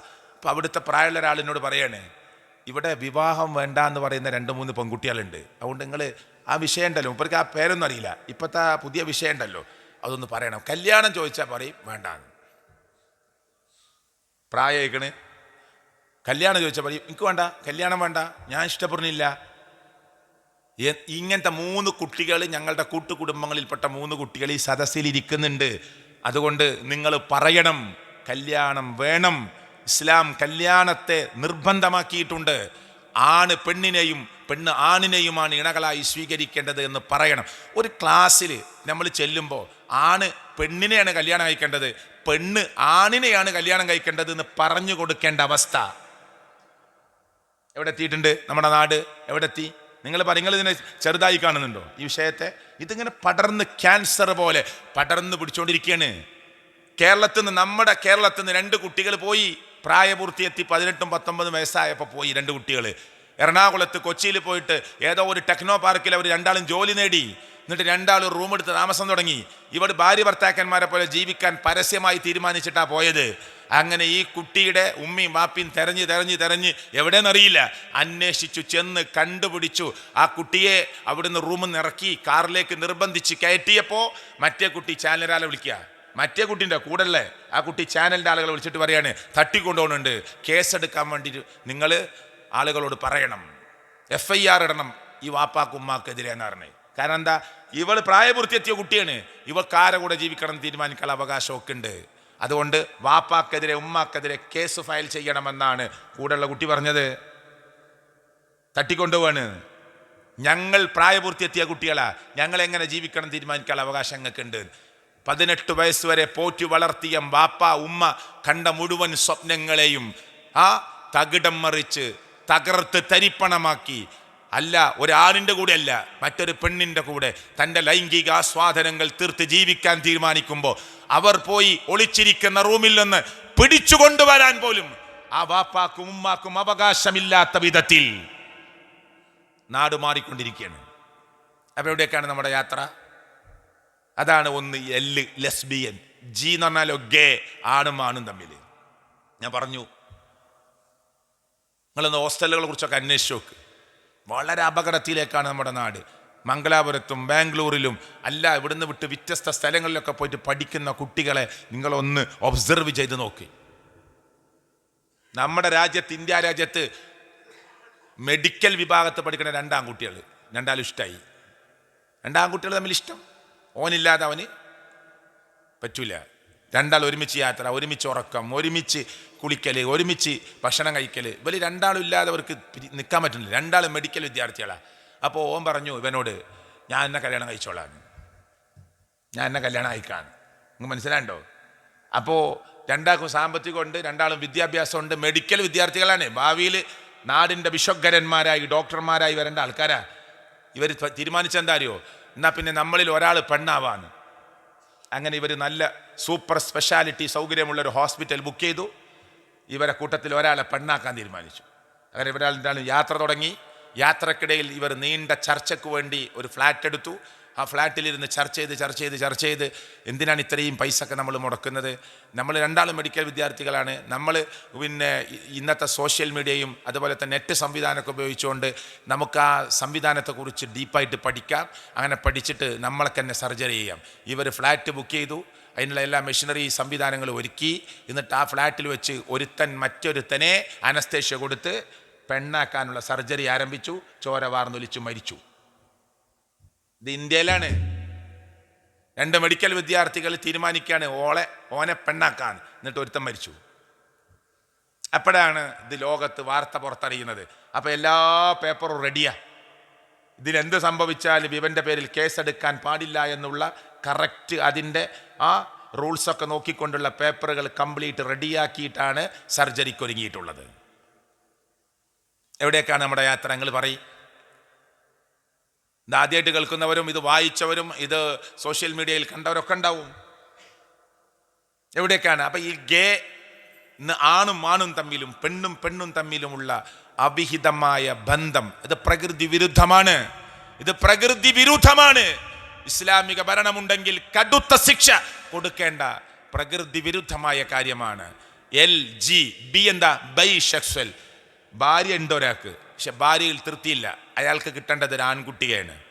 ഭർത്താവുണ്ട് ഈ സ്ത്രീക്ക്, പക്ഷെ ഭർത്താവിൽ നിന്ന് ഇവൾ തൃപ്തിയാവുന്നില്ല, ഇവൾക്ക് കിട്ടേണ്ടത് മറ്റൊരു പെണ്ണിനെയാണ്. ഇതിനാണ് പാശ്ചാത്യ ലോകം ബൈസെക്സ്വൽ എന്ന് പേര് കൊടുത്ത് ഓമന പേരിട്ട് അത്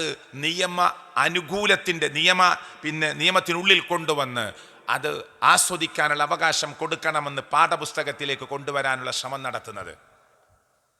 ട്രാൻസ്ജെൻഡേഴ്സ് ജനിച്ചത് ആണായിട്ടാ, ഉള്ളിലൊരു പെൺബോധം, ജനിച്ചത് പെണ്ണായിട്ടാ, ഉള്ളിലൊരു ആൺബോധം. എന്നിട്ട് ഇങ്ങനെ ഇറങ്ങുക റെയിൽവേ സ്റ്റേഷൻ്റെ പരിസരത്ത്, അങ്ങാടിയിൽ, മാർക്കറ്റിൽ സാരിയും ചുറ്റി ഇങ്ങനെ വേറെ സൗണ്ടൊക്കെ ആയിട്ട് ഇങ്ങനെ ഇറങ്ങി ഇങ്ങനെ നടക്കുക. ഇവരൊരു ടീമാവുക, സംഘടനയാവുക. രാജ്യത്തിൻ്റെ കോടതി പറഞ്ഞ വാക്ക് നിങ്ങൾ ശ്രദ്ധിച്ചോ?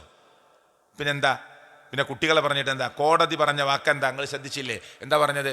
രാജ്യം ഇവിടെ വേശ്യാലയം നടത്താൻ ഒരിക്കലും ഉദ്ദേശിക്കുന്നില്ല. നല്ല കാര്യം.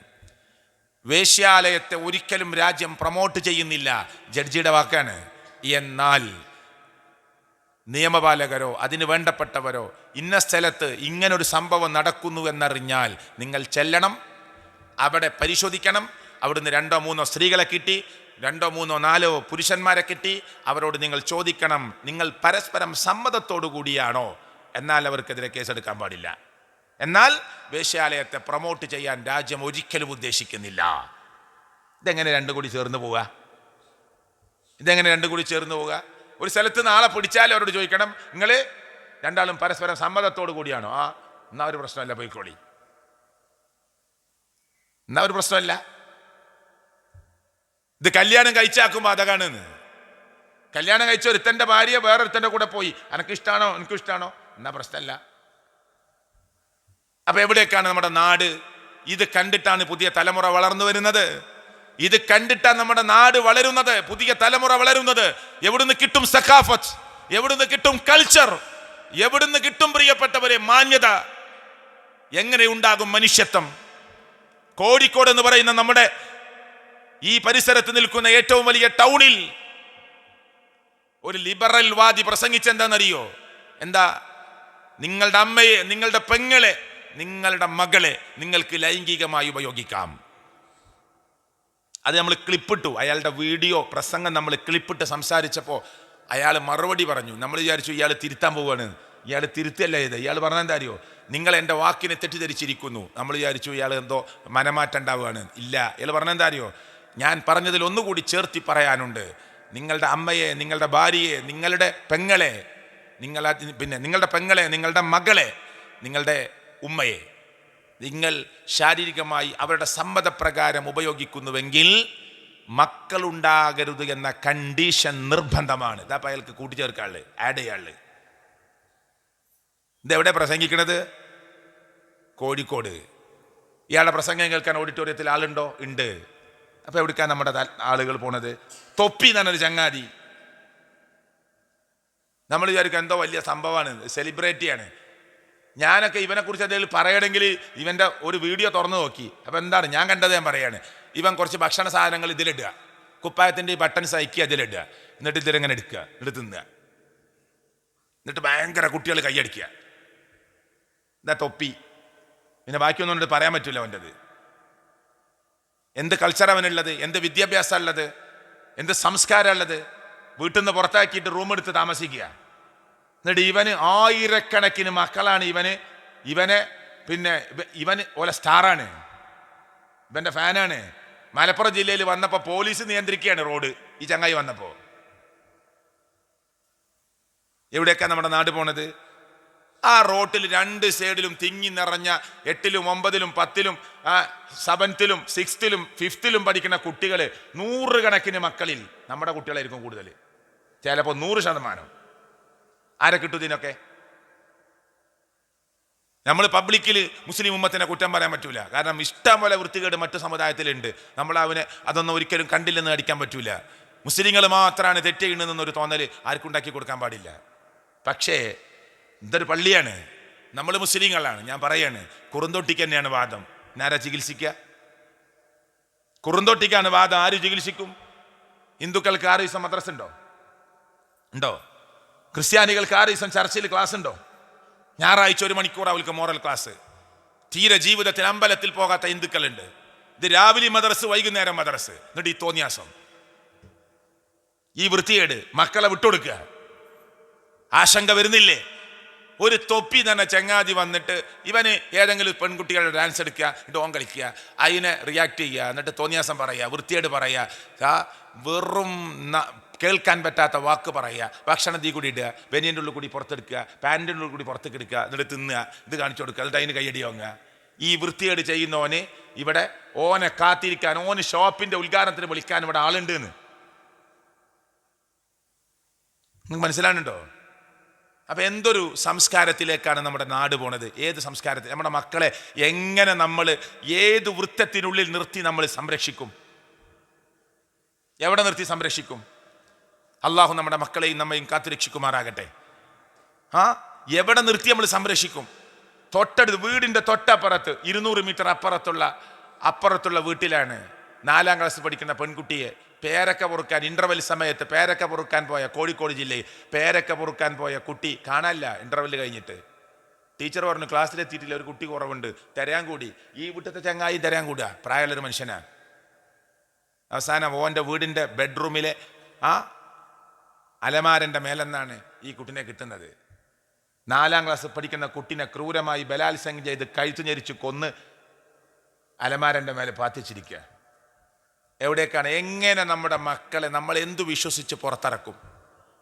ഇത് 2024 കഥയാണെങ്കിൽ ഒരു 10 വർഷം ഫ്യൂച്ചറിലേക്ക് മുന്നോട്ട് ചിന്തിക്കുമ്പോൾ എന്തായിരിക്കും അവസ്ഥ? ഈ വിഷയത്തിന് പ്രസക്തി ഉണ്ടോ? മക്കൾ ആശയും ആശങ്കയും, നമ്മുടെ മനസ്സിൽ പ്രയാസങ്ങൾ വരുന്നുണ്ടോ? പരിഹാരങ്ങളില്ലേ? വെറും പേടിപ്പിക്കൽ മാത്രമാണോ? നമുക്ക് നമ്മുടെ മക്കളെ പറഞ്ഞ് ഇവിടെ കുറേ പ്രശ്നങ്ങൾ, രാജ്യത്തിൻ്റെ കുറേ പ്രശ്നം വന്നു, എല്ലാവരും പറഞ്ഞ് പേടിപ്പിക്കുകയാണോ വേണ്ട? അല്ല, പരിഹാരങ്ങളുണ്ട് എല്ലാറ്റിനും. പരിഹാരങ്ങളില്ലാത്ത ഒന്നും ലോകത്തുണ്ടാവില്ല, പരിഹാരങ്ങളുണ്ട്. നമ്മൾ നമ്മുടെ മക്കളെയെങ്കിലും ഒന്ന് ദീനീബോധത്തിലേക്ക് ആദ്യം കൊണ്ടുവരണം. ഇപ്പം ഇവിടെ ഇരിക്കുന്ന ആളുകൾ, നിങ്ങൾക്കൊക്കെ മക്കളുണ്ട്, എനിക്കുണ്ട്. നമ്മളെ മക്കളെക്കുറിച്ച് ചിന്തിക്കുകയാണ്. MBBS പഠിപ്പിക്കണം. 8ാം ക്ലാസ്സിൽ തന്നെ എൻട്രൻസ് കോച്ചിങ്ങിലുള്ള പരിശീലനം തുടങ്ങി. +2 കഴിഞ്ഞ ഉടനെ 1-2 വർഷം കൊണ്ടേ നിർത്തിയിട്ട് പഠിപ്പിച്ചു. എന്നിട്ട് എൻട്രൻസ് എഴുതിപ്പിച്ചു. അങ്ങനെയൊക്കെ ഉണ്ട്. പൈസ മുടക്കാൻ എടുത്തില്ല, നീ നന്നായി മാർക്ക് വാങ്ങിക്കുമെന്ന് പറഞ്ഞു.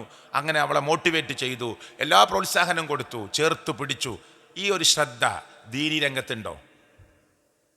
ഇന്ന് നിങ്ങൾ ചോദിച്ചോ, നിങ്ങളെ വീട്ടിൽ ചെന്നിട്ട് നിങ്ങളെ +2കാരനായ മോനെ വിളിക്കുക. ഓൻ 6 വരെ മദ്രസ പോയ കുട്ടിയാ, 8ാം ക്ലാസ് വരെ മദ്രസ പോയ കുട്ടി, ഓനെ വിളിക്കുക. ഡിഗ്രിക്ക് പഠിക്കണം നിങ്ങളെ മോനെ വിളിക്കുക. ഡിഗ്രിക്ക് പഠിക്കണം നിങ്ങളെ മോനെ, ജോലിയിൽ പഠിത്ത് കയറിയ നിങ്ങളെ മോനെ വിളിച്ചിട്ട് അടുത്തിരുത്ത്, സ്നേഹത്തോടെ, ആരെ മുമ്പിലല്ല, അഭിമാനത്തിന് ക്ഷതം വരുത്തരുത്. എന്നിട്ട് ചോദിക്കുക, മോനെ എനിക്ക് എത്ര വയസ്സായി? എൻ്റെ വാപ്പയാണ് ഞാൻ ഇന്ന് മരിച്ചാൽ നീ എൻ്റെ മയ്യത്ത് നിസ്കാരത്തിന് ഇമാം വെക്കേണ്ടത്. ഈ 3ാമത്തെ കിബിർ കഴിഞ്ഞിട്ടുള്ള പ്രാർത്ഥന എന്ന് ചൊല്ലി. ആരും കേൾക്കൂല, വാപ്പി നീയും ഞാനും മാത്രമേ ഉള്ളൂ, വേറെ ആരും കേൾക്കാനില്ല. തെറ്റിയ പ്രശ്നമല്ലേ, ചൊല്ലിക്കോ. ഒരു 90% കുട്ടികളും ചിലപ്പോൾ ചൊല്ലിക്കൊടുത്തേക്കാം. എൻ്റെ അർത്ഥം എന്ന് പറയാൻ പറഞ്ഞു നോക്ക്. നിങ്ങൾ ഡോക്ടറാക്കി നിങ്ങളെ മോനെ നിങ്ങൾ എഞ്ചിനീയറാക്കി, ബിരുദാനന്ദ ബിരുദങ്ങളുടെ സർട്ടിഫിക്കറ്റുകളുടെ കൂമ്പാരം നിങ്ങളുടെ അലമാരയിൽ സൂക്ഷിച്ചു. അവന് കിട്ടിയ മെഡലും ട്രോഫിയും മൊമൻ്റയും എല്ലാം നിങ്ങൾ അലമാരയിൽ പ്രദർശന വസ്തുക്കളായി വെച്ചു. നിങ്ങൾ ഇന്ന് മരിച്ചു വീണാൽ നിങ്ങളുടെ മുന്നിൽ നിന്ന് അതേ മയ്യത്ത് നമസ്കരിക്കുമ്പോൾ 3ാമത്തെ തക്ബീറിൽ ചൊല്ലുന്ന ആ ദുആഇന്റെ അർത്ഥം നിങ്ങളുടെ ഡിഗ്രിക്കാരനും നിങ്ങളുടെ ഡോക്ടറായ മോനും നിങ്ങളുടെ എഞ്ചിനീയറായ മോനും അറിയുന്നില്ലെങ്കിൽ നിങ്ങൾ മുടക്കിയ ലക്ഷങ്ങൾ എന്തിനാ നിങ്ങൾ മുടക്കിയ ലക്ഷങ്ങൾ? എന്തായാലും ഉത്തരമുള്ളത്, നിങ്ങൾ മുടക്കിയ ലക്ഷങ്ങൾ എന്തിനാ സുഹൃത്തുക്കളെ നമ്മൾ മുടക്കിയ ലക്ഷങ്ങൾ?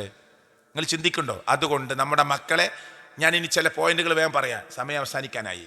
നമ്മുടെ പോയിന്റുകൾ വേഗം പറയാം. 1, പ്രസവിക്കുന്നതിന് മുമ്പ് തന്നെ, നമുക്കൊരു കുട്ടി ജനിക്കുന്നതിന് മുമ്പേ, സഹോദരിമാരെ, നിങ്ങൾ പ്രസവിക്കുന്നതിന് മുമ്പ് തന്നെ കുട്ടിക്ക് വേണ്ടി നീയത്ത് വെക്കുമ്പോൾ തന്നെ നല്ല സന്താനത്തെ പ്രതീക്ഷിക്കണം. അള്ളാഹു നമ്മെ എല്ലാവരെയും അനുഗ്രഹിക്കുമാറാകട്ടെ. അല്ലാഹുമ്മ ജന്നിബിന ശൈത്താൻ, പടച്ചോനെ ഞങ്ങളിൽ നിന്ന് ശൈത്താൻ അകറ്റണേ എന്ന് പറഞ്ഞിട്ടാണ് ശാരീരിക ബന്ധം വരെ സ്ഥാപിക്കേണ്ടത്. ഇങ്ങനെ ഒരു മതം ലോകത്ത് അള്ളാന്റെ മതം മാത്രമേ ഉള്ളൂ. ഇന്ന ദീന ഇൻദല്ലാഹിൽ ഇസ്ലാം, ഈ മതം മാത്രം അള്ളാഹ് സ്വീകരിക്കുന്ന മതം. അങ്ങനെ നിങ്ങളെ ഭാര്യയുമായി നിങ്ങൾ ശാരീരിക ബന്ധത്തിൽ ഏർപ്പെടുമ്പോൾ നല്ല പിശാചിൽ നിന്ന് രക്ഷ ചോദിച്ചുകൊണ്ട്, നല്ല സന്താനത്തെ പ്രതീക്ഷിച്ചുകൊണ്ട് ശാരീരിക ബന്ധം ചേർക്കണമെന്ന് പഠിപ്പിക്കുന്ന ലോകത്തിലെ ഏക പ്രത്യയശാസ്ത്രം അത് അള്ളാഹുവിൻ്റെ മതമാകുന്ന അൽ ഇസ്ലാം. നിങ്ങൾ പഠിച്ചോ.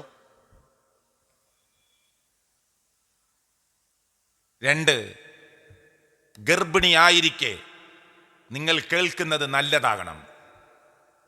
മുസ്ലിങ്ങളല്ലാത്ത വലിയ വലിയ കുട്ടികളെക്കുറിച്ച് പഠിച്ച ഗവേഷകന്മാർ ലോകത്തോട് പറയുന്നത്, ഗർഭിണിയായിരിക്കെ ഉമ്മ കാണുന്ന പിക്ചർ, ഉമ്മ കേൾക്കുന്ന ശബ്ദം, ഉമ്മ കേൾക്കുന്ന വൃത്തികേട്, ഉമ്മ കേൾക്കുന്ന ആ പ്രയാസങ്ങൾ, ബാപ്പയും ഉമ്മയും തമ്മിലുള്ള അടിപിടി, അവിടെ നടക്കുന്ന കശപിശകൾ ഗർഭപാത്രത്തിൽ കിടക്കുന്ന കുട്ടിയെ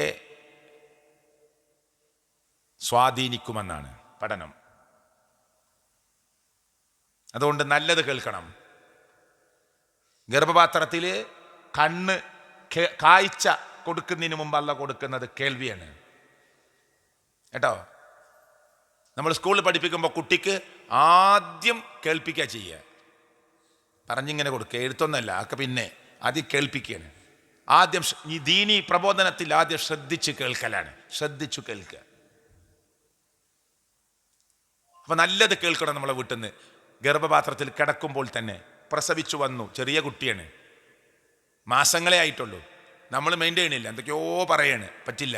കുട്ടി നല്ലത് കേട്ടുകൊണ്ട് വളരണം, നല്ലത് കേട്ടുകൊണ്ട് വളരണം, നല്ല തർബിയത്ത് ഉണ്ടാകണം. 7 വയസ്സ് വരെ നിങ്ങളുടെ കുട്ടി പോലീസാണ്. 7 വയസ്സ് വരെ നമ്മുടെ കുട്ടികൾ പോലീസാണ്. മദ്ഹബിന്റെ ഇമാമുകൾ പറഞ്ഞ വാക്കാ, 7 വയസ്സ് വരെ നമ്മുടെ കുട്ടികൾ പോലീസാണ്. എന്താ പോലീസാണ് പറഞ്ഞാൽ? കുട്ടി ചോദിക്കുന്നത് എന്താണ്? അത് ഇവിടുത്തെ നിസ്കാരത്തിൻ്റെ ബോർഡാണ്. നമ്മളെ കുട്ടി വന്നു പള്ളിക്ക്, അപ്പോൾ പാപ്പാൻ്റെ ഒപ്പം കൈ പിടിച്ച് വന്നതാ പള്ളി കാണാൻ. അപ്പോൾ കുട്ടി ചോദിച്ചു, അതെന്താ പാപ്പ? അത് നിസ്കാരം അറിയിക്കണ ബോർഡാ. ഇതെന്താ? അത് AC-ൻ്റെതാ. ഇതെന്താ? അതെന്താ? അത് ബോക്സ്. ഇതെന്താ? ഇത് ക്യാമറ. അതെന്താ? മിണ്ടാന്ന് അവിടുന്ന് പറയാൻ പാടില്ല എന്നാ. ചോദ്യം ചെയ്തുകൊണ്ടേയിരിക്കും കുട്ടി, ക്വസ്റ്റ്യൻ ചെയ്തുകൊണ്ടേയിരിക്കും, അതിനൊക്കെ ഉത്തരം കൊടുക്കണം. അങ്ങനെ നമ്മളും വളർന്നത്. അതെന്താ? അത് കുരുവി. ഇതെന്താ? പ്രാവ്. അതെന്താ? കാക്ക. അതെന്താ? എൻ്റെ ഉമ്മാനോട് പോയി ചോദിച്ചോ, എനിക്ക് നേരല്ല, പറയാൻ പറ്റൂല എന്ന്. മനസ്സിലായില്ലേ? ചൂടാവണ്ടെന്ന് കുട്ടിക്ക് പറഞ്ഞു കൊടുത്തോണ്ടേയിരിക്കണം. അങ്ങനെ 7 വയസ്സ് വരെ കുട്ടി ചോദിക്കുന്ന ചോദ്യങ്ങൾക്ക് ചിലപ്പം ഞാൻ എങ്ങനെ ഉണ്ടായതെന്നൊക്കെ ചോദിക്കും.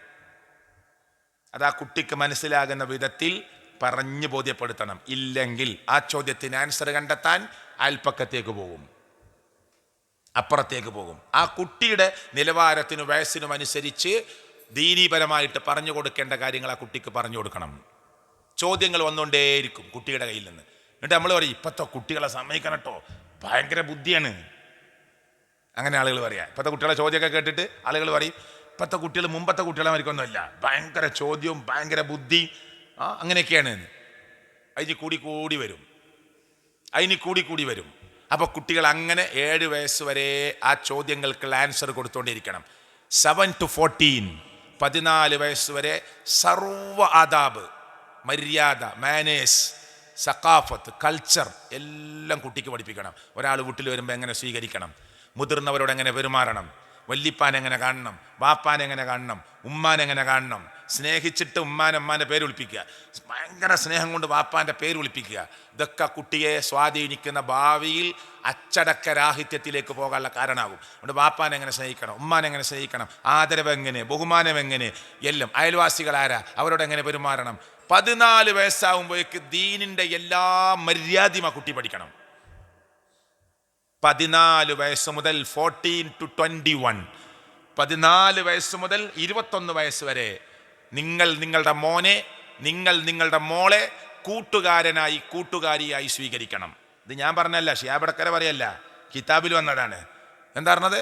14 വയസ്സ് മുതൽ 21 വയസ്സ് വരെ നിങ്ങളുടെ കുട്ടികളെ നിങ്ങൾ കൂട്ടുകാരനായി സ്വീകരിക്കണം. പിന്നെ നിങ്ങൾ പേടിക്കണ്ട, വിട്ടോളി. 21 വയസ്സ് വരെ നിങ്ങൾ കറക്റ്റ് ദീന് കൊടുത്തോ, പിന്നെ നിങ്ങൾ വിട്ടോളി കേട്ടോ, പ്രശ്നമല്ല, പേടിക്കണ്ട. ആ നിങ്ങൾ 21 വയസ്സ് വരെ പിടുത്തം കിട്ടാത്ത കുട്ടിനെ നന്നായിട്ട് പേടിക്കും വേണം, നന്നായിട്ട് പേടിക്കണം. 21 വയസ്സ് വരെ നിങ്ങളെ കൂടെ നിന്നിട്ട് ദീനി അച്ചടക്കത്തോടു കൂടി മര്യാദയോട് കൂടി വന്നാൽ പിന്നെ അവനങ്ങനെ ട്രാക്കിലേക്ക് കയറി കഴിഞ്ഞു. അതിന് നമ്മളെ കൂടെ കൂട്ടണം, ബാപ്പ തോളിൽ കൈയിടണം, ഓനോട് തമാശകളൊക്കെ പറഞ്ഞ്, ഓൻ്റെ എന്തെങ്കിലും പ്രസിഡന്റ് കോളേജിൽ നിങ്ങളോട് പറയാനുള്ള ധൈര്യം ഉണ്ടാവണം. നമ്മളെ +2 പഠിക്കുന്ന 17 വയസ്സുള്ള മോക്ക് ആരോ സ്നേഹവും പ്രേമവും ഒക്കെ പറയുന്നുണ്ട്, അത് ഉമ്മാനോടൊന്ന് പറയാനുള്ള ധൈര്യം ഉണ്ടാവണം. എൻ്റെ ഉമ്മ എൻ്റെ കൂട്ടുകാരിയെ പോലെയാണെന്ന് കുട്ടിക്ക് തോന്നണം. അല്ലെങ്കിൽ വേറെ ആരോടെങ്കിലും പറയും, ഓല് പറഞ്ഞു കൊടുക്കുന്ന റൂട്ട് തെറ്റായിരിക്കും. ഉമ്മ അറിയണ്ട, വാപ്പ അറിയണ്ട, അതിന് വേറെ വഴിയുണ്ട്, അവസാനം ചാടി പോകുമ്പോഴേ അറിയുള്ളൂ. ഉമ്മാനോട് പറഞ്ഞാലോ അതിനൊരു വഴി ഉണ്ടാവും. ആ ഉമ്മ കൂട്ടുകാരിയായി മാറണം. അപ്പം എൻ്റെ ഉമ്മാനോട് എനിക്ക് എന്തു പറയാം, എൻ്റെ ഉമ്മ തിരിച്ചു തരും, എൻ്റെ ഉമ്മ എനിക്ക് സപ്പോർട്ട് ചെയ്യും, നല്ലതാണ്, എൻ്റെ ഉമ്മ എന്നെ സഹായിക്കും, എൻ്റെ വാപ്പ എന്നെ സഹായിക്കും. ഈ ഒരു ബോധം 20 വയസ്സിന് താഴെയുള്ള കുട്ടികൾക്കുണ്ടെങ്കിൽ നിങ്ങളുടെ പിടുത്തത്തിൽ നിങ്ങളെ കുട്ടി കിട്ടും. അത് നല്ല തർബീയത്ത് ചെറുപ്പത്തിൽ കൊടുക്കണം. 8ാം ക്ലാസ്സിലെത്തിയിട്ടുള്ളൂ, ജീൻസിൻ്റെ പാൻറ്റ് പെൺകുട്ടിക്ക്, ടീഷർട്ട് ഇൻസൈഡൊക്കെ ചെയ്ത് 8ലെത്തിയിട്ടുള്ളൂ, 13 വയസ്സ് അത്രേ ഉള്ളൂ. അതിനെ നമ്മൾ വളർത്തുക. എന്നിട്ട് ലാസ്റ്റ് ഒരു +2 ഒക്കെ കഴിയുമ്പോൾ നമ്മളങ്ങോട്ട് സ്ട്രിക്റ്റ് ആക്കും. അപ്പോൾ കുട്ടി പറയും നടക്കൂല, നമ്മൾ ഇങ്ങോട്ട് വിളിച്ചാൽ കുട്ടി അങ്ങോട്ട് പോകും. അപ്പോൾ നമ്മൾ കൗൺസിലിംഗ് വേണം തന്നിട്ട് കൊണ്ടുപോകും. കുട്ടിക്ക് ചെറുപ്പം മുതലേ കൊടുക്കണം ഇസ്ലാമിക മര്യാദ, ഇസ്ലാമിൻ്റെ വേഷം. ചെറിയ കുട്ടിയെ ജനിച്ച ഉടനെ ആൺകുട്ടിക്ക് ഒരു സ്വർണത്തിൻ്റെ മോതിരം കൊടുക്കരുത്, ഫസ്റ്റ് തന്നെ ആ കുട്ടിനെ കൊണ്ട് ഹറാമ് ചെയ്യിപ്പിക്കുക. കുട്ടിക്ക് പ്രതികരിക്കാൻ കഴിയില്ല, കുട്ടിക്കൊന്നും പറയാൻ കഴിയില്ല, കുട്ടിക്കൊന്നും അറിയില്ല. പക്ഷെ വാപ്പ, ഉമ്മ, കുടുംബക്കാർ, ബന്ധുക്കൾ ആരെങ്കിലും സ്വർണം കെട്ടിക്കൊടുത്തു ആൺകുട്ടിയെ, പടച്ചോൻ്റെ ബറക്കത്ത് ഇങ്ങനെ ആ കുട്ടീന്ന് എടുത്ത് പോവുകയാണ്, ഈ കുടുംബത്തിൽ നിന്ന് എടുത്തു പോവുകയാണ്. പടച്ചോന് ഇഷ്ടമല്ലാത്തൊരു കാര്യം. അല്ല പറഞ്ഞു ആൺകുട്ടികൾക്ക് സ്വർണം കെട്ടരുത്, ആണുങ്ങൾക്ക് സ്വർണം കെട്ടരുത്. അല്ല പറഞ്ഞ അത് ചെറിയ കുട്ടിയല്ലേ, 2 വയസ്സല്ലേ ഉള്ളൂ, നല്ല രസമാണ്, കഴുത്തിലൊരു മാല ഇട്ടാൽ അവൻ്റെ അരയിലൊരു സ്വർണം കെട്ടിയ രസമാണ്. അത് പറഞ്ഞ് കെട്ടുമ്പോൾ പടച്ചവൻ ഈ കുട്ടിക്കും നിങ്ങളെ കുടുംബത്തിനും തരേണ്ട ബറക്കത്തുകൾ പടച്ചവൻ പതുക്കെ പതുക്കെ ഇങ്ങനെ നീക്കും. ഞാൻ പറയണത് നിങ്ങൾക്ക് മനസ്സിലാണ്, ക്ലിയർ ആണുണ്ടോ? ഇങ്ങനെ നീക്കും, പടച്ചോൻ പതുക്കെ നീക്കും. എന്നിട്ട് നമ്മളിങ്ങനെ അങ്ങനെ വലുതാക്കി കൊടുന്ന എന്ത് സുഖത്തിൽ ജീവിച്ച, എന്തൊരു നോട്ടം നോക്കിയതാണ് ആ കുട്ടിനെ ആ വാപ്പാന്നറിയോ. നിലത്ത് വെക്കൂലായിരുന്നു. ഇപ്പണ്ടല്ലോ ആ വാപ്പ ആ കുട്ടിനെ കൊണ്ട് കുടുങ്ങിക്കണെന്നൊക്കെ പറയും. നമ്മളിങ്ങനെ വളർത്തിക്കൊണ്ടത് അള്ളാഹ്ക്ക് ഇഷ്ടമല്ലാത്ത റൂട്ടിലാണ്. പിന്നെ ഹറാമ് തീറ്റിച്ചിട്ടുണ്ടാവും, കള്ള കച്ചവടം ഒക്കെ നടത്തിയിട്ട് കള്ള ലാഭമൊക്കെ ഉണ്ടാക്കിയിട്ട് കുട്ടികളെ തീറ്റിച്ചു. അപ്പോൾ ഹറാമിലാണ് ഈ കുട്ടികൾ വളരുക. ഇപ്പം നമ്മൾ പറഞ്ഞെടുത്ത് കിട്ടൂല, മനസ്സിലായില്ലേ? പട്ടിണി കൊണ്ടിങ്ങനെ പൊറുതി മുട്ടിയിട്ട് ഇന്നൊന്നുമില്ല, ഇന്നലല്ല, മിനിഞ്ഞാന്നില്ല, തലേന്നില്ല, വെറും പച്ചവെള്ളം, പിന്നെ കാരക്കില്ല. അവസാനം ഇങ്ങനെ കലത്തിൽ വെറും വെള്ളം വെച്ചിട്ട് ഇങ്ങനെ ഇളക്കി. സഹാബികളുടെ കഥയാണ്, ഇങ്ങനെ ഇളക്കി. അപ്പോൾ കുട്ടികളിങ്ങനെ കരയാൻ തുടങ്ങി. കരഞ്ഞ് കരഞ്ഞ് കുട്ടികളാണ്ട് ഉറങ്ങി.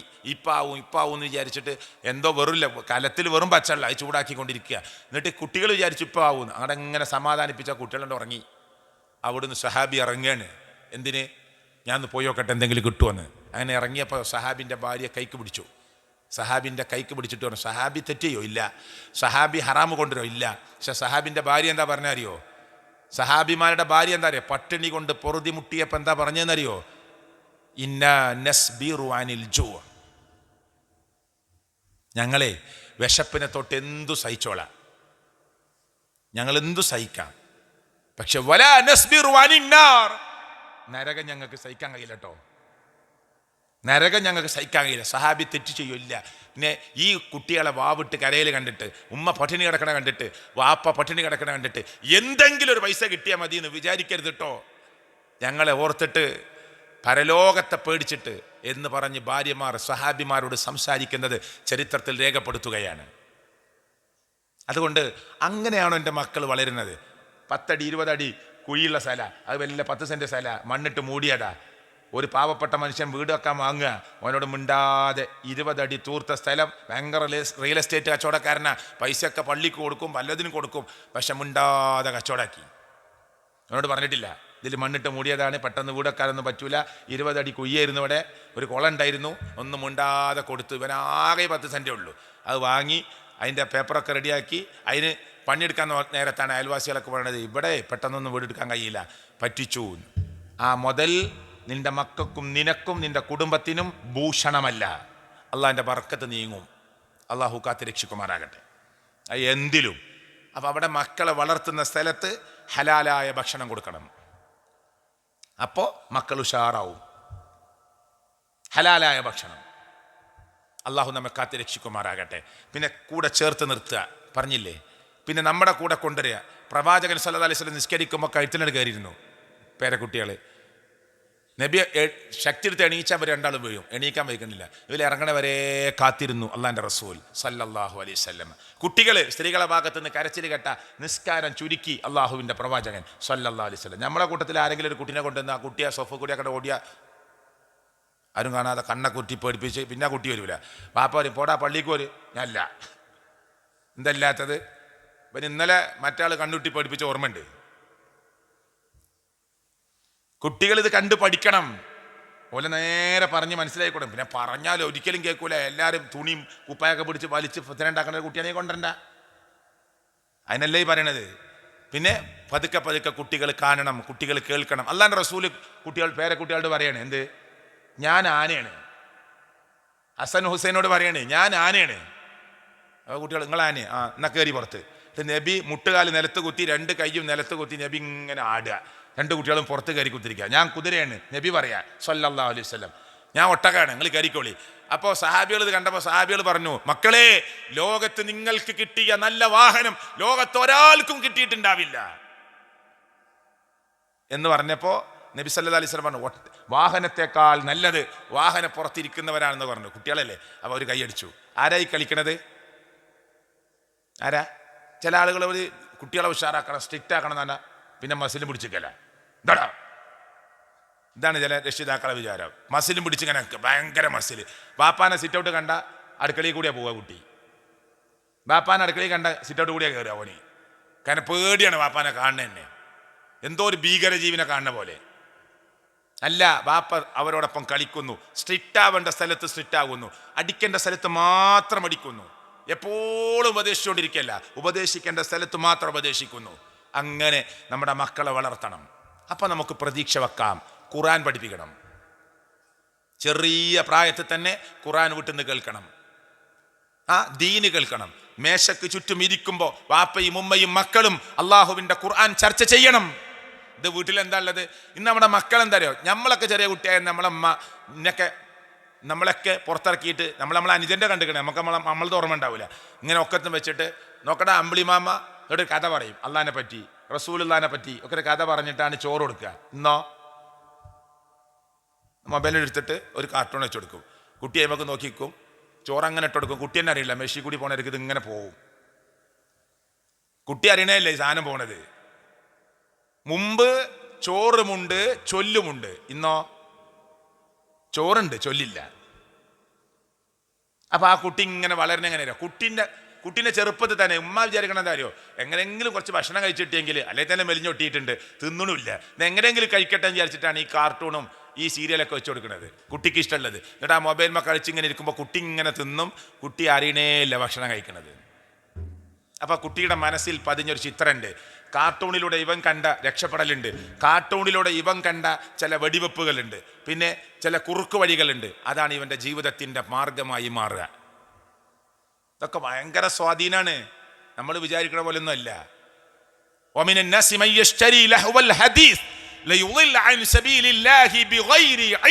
ഖുർആൻ പറയാ, നിങ്ങൾ വിനോദ വാർത്തകളെ വിലക്ക് വാങ്ങിക്കൊണ്ടുവന്ന് നിങ്ങളുടെ വീട്ടിൽ വെച്ചവർ, നിങ്ങളുടെ കൂടെ വെച്ചവർ മനുഷ്യക്കൂട്ടത്തിലുണ്ട്.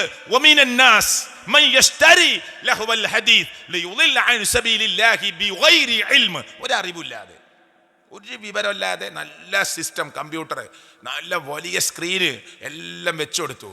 എന്തിന്? ലിയുളില്ല അൻ സബീലില്ലാ, അള്ളാഹിന്റെ മാർഗത്ത് നിന്ന് തെറ്റിക്കാൻ വേണ്ടി. അത് ആദ്യമൊക്കെ വാങ്ങി വെച്ചെന്നൊക്കെ വാപ്പ പറയും, നല്ല കണ്ടാൽ മതിട്ടോ. വാപ്പ റിമോട്ടൊക്കെ വാപ്പ കൺട്രോൾ ചെയ്യും. പിന്നെ വാപ്പാനെ കാണുമ്പോൾ ഉമ്മ മാറ്റും, ഉമ്മാനെ കാണുമ്പോൾ വാപ്പ മാറ്റും, വാപ്പാനും ഉമ്മാനെയും കാണുമ്പോൾ കുട്ടികൾ മാറ്റും. ആർക്കും കൺട്രോളില്ല. അവസാനം എന്തായി? ശൈത്താൻ ഇഷ്ടപ്പെടുന്ന വീടായി മാറി.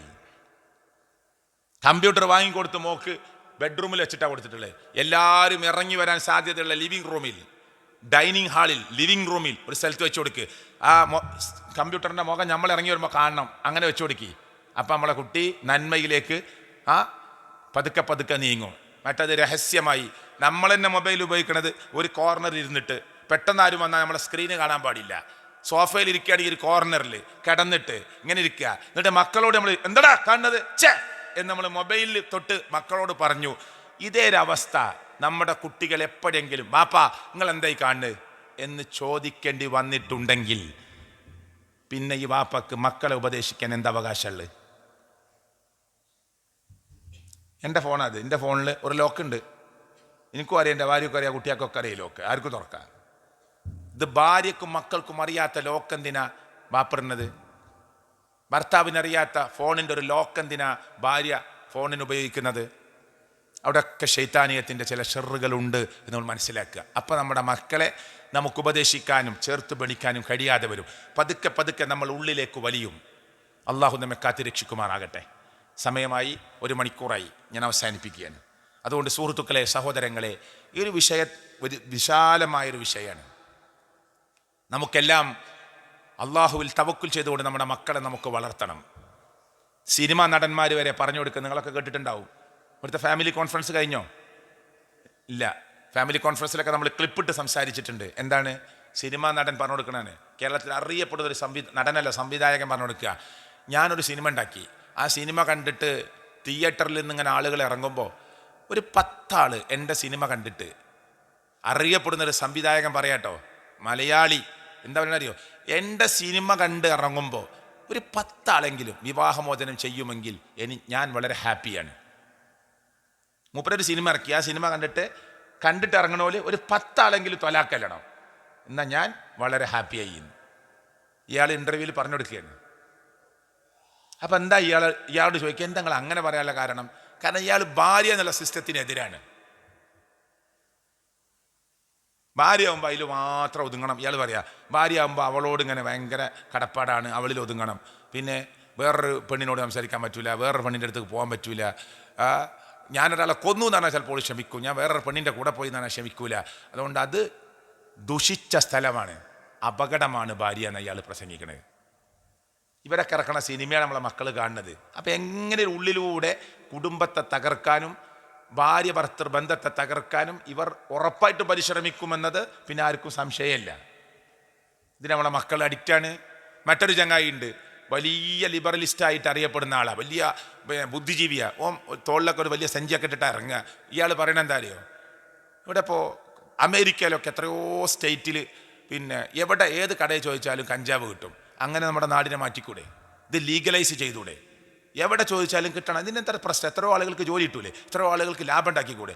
എത്രയോ ആളുകൾക്ക് പ്രശ്നമില്ലാതെ ഉപയോഗിച്ചൂടെ?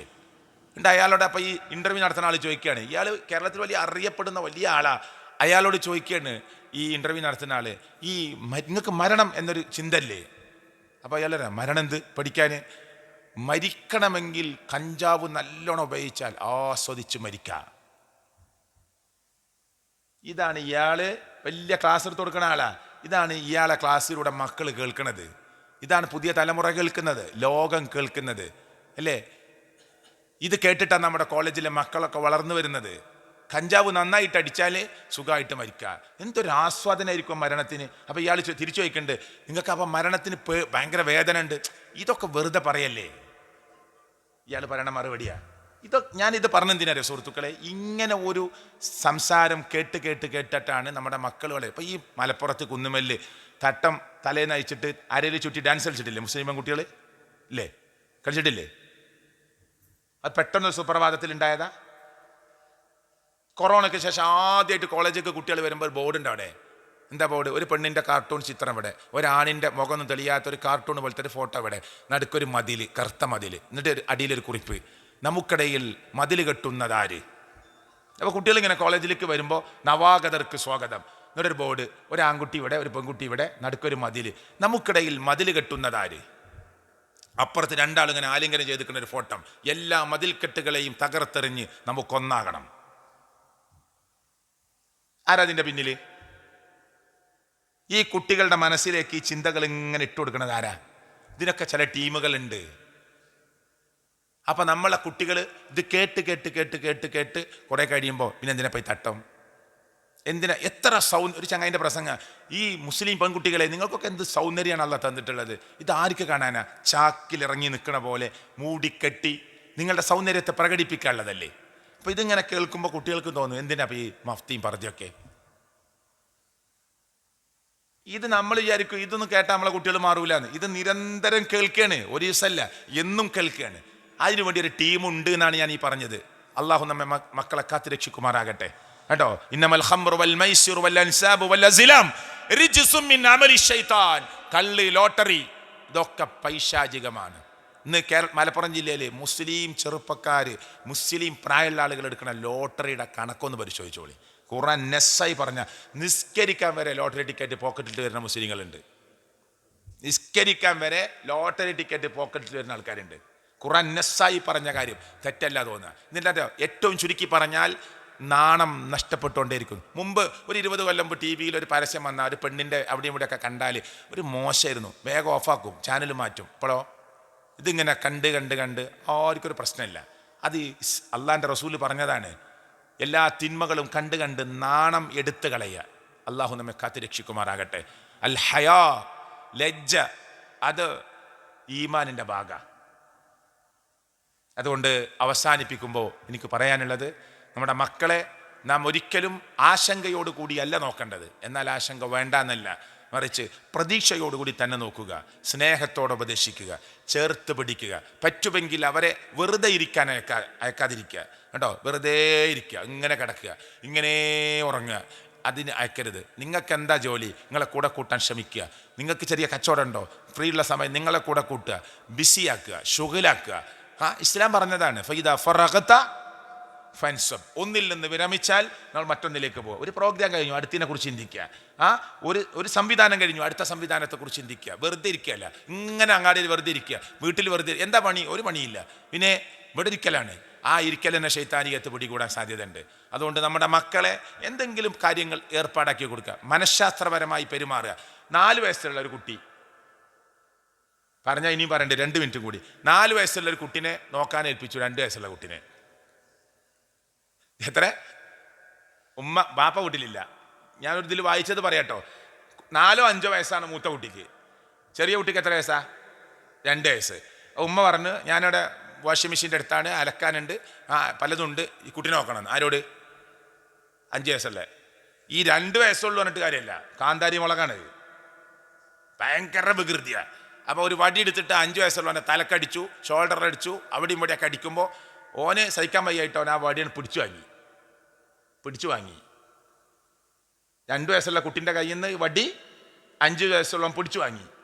അപ്പോൾ 2 വയസ്സുള്ള നിലത്ത് കടന്നിട്ട് ഒറ്റ കരച്ചില. ഉമ്മ അടുക്കളയിൽ നിന്ന് ഓടി വന്നപ്പോൾ എന്താ കാണുന്നത്? വലിയോൻ വടിയും പിടിച്ചിട്ടുണ്ട്, മറ്റോ നിലത്ത്. ഈ വടി വാങ്ങിയിട്ട് 4 കൊടുത്തു വലിയോനെ. എന്നോട് ഞാൻ പറഞ്ഞില്ല കുട്ടീനെ നോക്കണമെന്ന്. ഈ കുട്ടിയാണ് ഭാവിയിൽ രാജ്യം വിടാൻ സാധ്യതയുള്ള കുട്ടി. ഈ കുട്ടിയാണ് ഉമ്മാൻ്റെ ശത്രുവാകാൻ സാധ്യതയുള്ള കുട്ടി. ഈ കുട്ടിയാണ് വാപ്പാൻ്റെ ശത്രുവാകാനുള്ള കുട്ടി.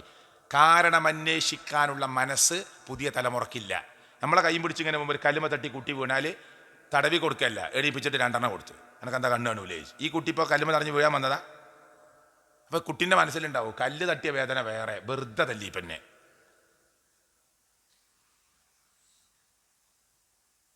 ഇതൊക്കെ മനഃശാസ്ത്രപരമായി കുട്ടിയെ ബാധിക്കുന്നു എന്നാണ് പഠനം. ഇത് ഞാൻ വെറുതെ പറയല്ല, ഇതൊരു പഠനമാണ്. ആ കുട്ടിയെ ബാധിക്കുന്നു. കാരണം ചോദിക്കാനുള്ള സമയമില്ല, ക്ഷമല്ല. ആരാ സംഭവം? ഈ കടുക് പാത്രം ഇവിടെ തള്ളിയിട്ടത് ആരാറില്ല. ചിലപ്പോൾ ചെറിയ കുട്ടിയായിരിക്കും, ചിലപ്പോൾ പിന്നെ മോളായിരിക്കും, ചിലപ്പോൾ മോനായിരിക്കും. നമ്മൾ കാണുന്നു ചീത്ത ഭാര്യയായിരിക്കും. നിങ്ങൾ ഈ കുട്ടി തന്നെയല്ലേ ഇപ്പത്, അല്ലേ? കാരണങ്ങൾ അന്വേഷിക്കാനുള്ള മനസ്സില്ല, സമയമല്ല. അപ്പോഴേക്കും ചീത്ത, എടുത്തുചാട്ടം. അള്ളാഹു ചിന്തിക്കുന്ന ആളുകളുടെ കൂട്ടത്തിൽ നമ്മെ ഉൾപ്പെടുത്തുമാറാകട്ടെ. വീട്ടിൽ നിന്ന് നിങ്ങൾ നല്ല പാഠം കൊടുക്കുക. ഒരു തമാശ പോലത്തെ ഒരു ചെറിയ കഥ കൂടി കേട്ടിട്ട് ധൃതിലോൽ പോയിക്കൊള്ളിട്ടോ. കഥയും കൂടി കേട്ടിട്ട് പറയാം. എന്താ അറിയോ? ചോറും കൂട്ടം കളിക്കറിയില്ലേ? നമ്മൾ ഈ വിഷയത്തിലേക്ക് പറയേണ്ട കഥയാണ്. ചോറും കൂട്ടം കളിക്കറിയില്ലേ? പണ്ട് അറിയില്ലേ? മണ്ണൊക്കെ വാരി ചിരലൊക്കെ വാരി ഇല കൊടുത്ത് പൈസ തിരിച്ചു വാങ്ങുന്ന കളി. ഈ കളി ഇങ്ങനെ കളിച്ചുകൊണ്ടിരിക്കുമ്പോൾ ഒരാൾ ഇങ്ങനെ നോക്കിക്കുകയാണ്, ഈ കുട്ടികളെ കളി ഇങ്ങനെ നോക്കിക്കുക. അപ്പോൾ എല്ലാ കുട്ടികളും ഇങ്ങനെ കുറേ മരത്തുമ്പോൾ ഇല പറിച്ചിട്ട് കൊണ്ടേ കൊടുക്കണേ, ചെറിയ പൈസ ബാക്കി വാങ്ങണേ, വലിയ ഇല കൊടുക്കുന്നത്, ചിരക്കല്ല് തൂക്കി വാങ്ങണേ, മണൽ തൂക്കി വാങ്ങണേ, അരി കടലയൊക്കെ വാങ്ങുകയാണ്. അപ്പോൾ ഒരു ആൺകുട്ടി ഒരു പെൺകുട്ടീൻ്റെ ഇങ്ങനെ കൂട്ടിക്ക് പിടിച്ചിട്ട് പുറത്തൊരു കുത്തണ കൊടുത്ത്. അല്ലെങ്കിൽ ഇയാൾ പറഞ്ഞു എല്ലാ കുട്ടികളും മര്യാദയ്ക്ക് കളിക്കുന്നുണ്ട്, എന്താ അനക്ക് മാത്രമേ വികൃതി, ഈയോട് കളിക്കാൻ തന്നെ വരാൻ പാടില്ല. അല്ല പെൺകുട്ടി, കാക്ക നിങ്ങൾ ചീത്ത അറിയണ്ട, ഞങ്ങൾ വാപ്പി ഉമ്മയായിട്ട് കളിക്കുകയാണ്. കാരണം നിങ്ങൾ ഓനെ ചീത്ത അറിയണ്ട, ഞങ്ങൾ വാപ്പി ഉമ്മയായിട്ട് കളിക്കുകയാണ്. അപ്പോൾ ഈ പെൺകുട്ടിൻ്റെ വിചാരം ഉമ്മയായിട്ട് അഭിനയിക്കുമ്പോൾ വീട്ടിൽ നിന്ന് കണ്ട ഉമ്മാക്ക് ഇടക്കിടക്ക് വാപ്പാൻ്റെ നിന്ന് കിട്ടലുണ്ട്. അപ്പോൾ കൃത്യമായിട്ട് അഭിനയിക്കുകയാണ്. ഇവർ ഊരെ കാണിച്ചു കൊടുത്താണ്ട് വാങ്ങുകയാണ് ഈ കുട്ടി. ഇത് കുടുംബത്തിൻ്റെ ഉള്ളിലെ പശ്ചാത്തലങ്ങൾ ഇങ്ങനെയാണ് പല വീട്ടിലും. കുട്ടി കാണുന്ന വാപ്പ, കുട്ടി കാണുന്ന ഉമ്മ, ചിത്രം പലതും വേറെയാണ്. അതുകൊണ്ട് ശ്രദ്ധിക്കണം. ഒരു കോഴി പോലും തൻ്റെ കോഴിക്കുഞ്ഞിനെ കൊത്തിയാട്ടും. ആണെന്ത് പെണ്ണെന്തെന്ന് തിരിച്ചറിയാൻ പ്രായമായ കുട്ടിയെ നിങ്ങളെടുത്ത് കടത്താൻ പാടില്ല. ഉറങ്ങിയതുപോലെ കുട്ടി കിടക്കും, ഉറങ്ങിയിട്ടുണ്ടാവില്ല. ആ കുട്ടിക്ക് എന്തെന്നറിയാത്ത പ്രായത്തിൽ എന്തെന്നറിയാത്ത പലതും കാണുമ്പോൾ ആ കുട്ടി തെറ്റിലേക്ക് നീങ്ങാനും സംശയം തീർക്കാൻ വൈകല്യമുള്ളവരിലേക്ക് ചെല്ലാനും സാധ്യതയുണ്ട്. അള്ളാഹു നമ്മുടെ മക്കളെ കാത്തുരക്ഷിക്കുമാറാകട്ടെ. അതുകൊണ്ട് ഇസ്ലാമിൻ്റെ ഏത് നിയമവും ആ കുട്ടികളെ നമ്മെ നന്നാക്കാൻ വേണ്ടിയാണ് എന്ന് മാത്രം പഠിക്കുക. അള്ളാഹു എനിക്കും നിങ്ങൾക്കും ദീർഘായുസ് നൽകി അനുഗ്രഹിക്കുമാറാകട്ടെ. നമ്മുടെ മക്കൾക്കും നമുക്കും അള്ളാഹു ദീനിൽ ഇസ്തിഖാമത്ത് നൽകി അനുഗ്രഹിക്കുമാറാകട്ടെ. കത്തിജ്വലിക്കുന്ന നരകത്തിൻ്റെ അഗ്നിയിൽ നിന്ന് അള്ളാഹു എന്നെയും നിങ്ങളെയും കാത്തു രക്ഷിക്കുമാറാകട്ടെ. അള്ളാഹുവേ, ലോകത്തിൻ്റെ എവിടെ വെച്ച് മരിക്കേണ്ടി വന്നാലും ലാ ഇലാഹ ഇല്ലല്ലാ എന്ന കലിമത്തു തൗഹീദ് ഉച്ചരിച്ച് മരിക്കാനുള്ള സൗഭാഗ്യം ഞങ്ങൾക്ക് നീ പ്രദാനം ചെയ്യണേ അള്ളാഹുവേ. ഞങ്ങളുടെ കൂട്ടത്തിൽ നിന്ന് മൺമറഞ്ഞു പോയ ഉമ്മമാരുടെ ജ്യേഷ്ഠാനികന്മാരുടെ മക്കളുടെ ഖബറിനെ നീ വിശാലമാക്കി കൊടുക്കണേ അല്ലാ. ഞങ്ങളുടെ കച്ചവടങ്ങളിലും ഞങ്ങളുടെ ബിസിനസ്സിലും ഞങ്ങളുടെ ഇടപാടുകളിലും നിന്റെ റഹ്മത്തും ബറക്കാത്തും നൽകി അനുഗ്രഹിക്കണേ അല്ലാ. ഫലസ്തീനിലെ ഞങ്ങളുടെ മക്കൾ, ഞങ്ങളുടെ അനിയന്മാർ, ഞങ്ങളുടെ അനിയത്തിമാർ, ഞങ്ങളുടെ പെങ്ങന്മാരെ പോലെയുള്ളവർ, മാതൃതുല്യരായ സഹോദരിമാർ, പിതൃതുല്യരായ സഹോദരങ്ങൾ അള്ളാഹുവെ വേദനിച്ചുകൊണ്ടേയിരിക്കുന്നു. ആശ്വാസം കൊടുക്കണേ അല്ലാ, സമാധാനം കൊടുക്കണേ അല്ലാ. ഒരു സ്വതന്ത്ര ഫലസ്തീൻ നൽകി അനുഗ്രഹിക്കണേ അല്ലാ. അള്ളാഹുവെ നോമ്പ് തുറക്കുമ്പോൾ പച്ചവെള്ളവും പുല്ലും തിന്നുന്ന, ഇല തിന്നുന്ന ഫലസ്തീനി മക്കളെ ഞങ്ങൾ കാണുന്നു. അള്ളാഹുവേ, നീ അവർക്ക് അഭയം നൽകണേ അല്ലാ, അവർക്ക് നീ ആശ്വാസം നൽകണേ അല്ലാ. നീ പരിശുദ്ധമാണ് എന്ന് പ്രഖ്യാപിച്ച 3 പള്ളികളിൽ ഒന്ന് അവിടുത്തെ പള്ളിയാണല്ലോ, ജെറൂസലമിലെ മണ്ണിലാണല്ലോ. സംരക്ഷണം കൊടുത്ത് നീ അനുഗ്രഹിക്കണേ അല്ലാ. ഈ ക്രൂരത ചെയ്യുന്ന ജൂതലോബികൾക്ക് അള്ളാഹുവെ ഇവിടെ വെച്ച് തന്നെ ശിക്ഷ നൽകി സമൂഹത്തിൻ്റെ മുന്നിൽ അവരിൽ നിന്ന് ചില പാഠങ്ങൾ സമൂഹത്തിന് കൊടുക്കണേ അല്ലാ. അള്ളാഹുവെ, ഞങ്ങളുടെ കൂട്ടുകുടുംബങ്ങളിൽ, ബന്ധുമിത്രാദികളിൽ കടം കൊണ്ട് ബുദ്ധിമുട്ടുന്നവരുണ്ട്, നീ പരിഹാരങ്ങൾ ഉണ്ടാക്കി കൊടുക്കണേ അല്ലാ. അള്ളാഹുവെ, നാളെ പരലോകത്ത് മുഹമ്മദ് മുസ്തഫ സല്ലല്ലാഹു അലൈഹി വസല്ലമയുടെ കയ്യിൽ നിന്ന് ഹൗദുൽ കൗസറിലെ തേനിനേക്കാൾ മധുരമുള്ള, പാലിനേക്കാൾ വെളുത്ത വെള്ളം വാങ്ങി കുടിക്കാനുള്ള ഭാഗ്യം ഞങ്ങൾക്ക് നീ നൽകി അനുഗ്രഹിക്കണേ അല്ലാ. ربنا تقبل منا إنك أنت السميع العليم. ربنا هب لنا من أزواجنا وذرياتنا قرة أعين واجعلنا للمتقين إماما. ربنا آتنا في الدنيا حسنة وفي الآخرة حسنة وقنا عذاب النار. اللهم خلص قلوبنا من الرياء، اللهم خلص قلوبنا من النفاق، اللهم خلص قلوبنا من الشرك والكفر. آمين آمين برحمتك يا أرحم الراحمين. سبحانك اللهم وبحمدك أشهد أن لا إله إلا أنت أستغفرك وأتوب إليك. السلام عليكم ورحمة الله.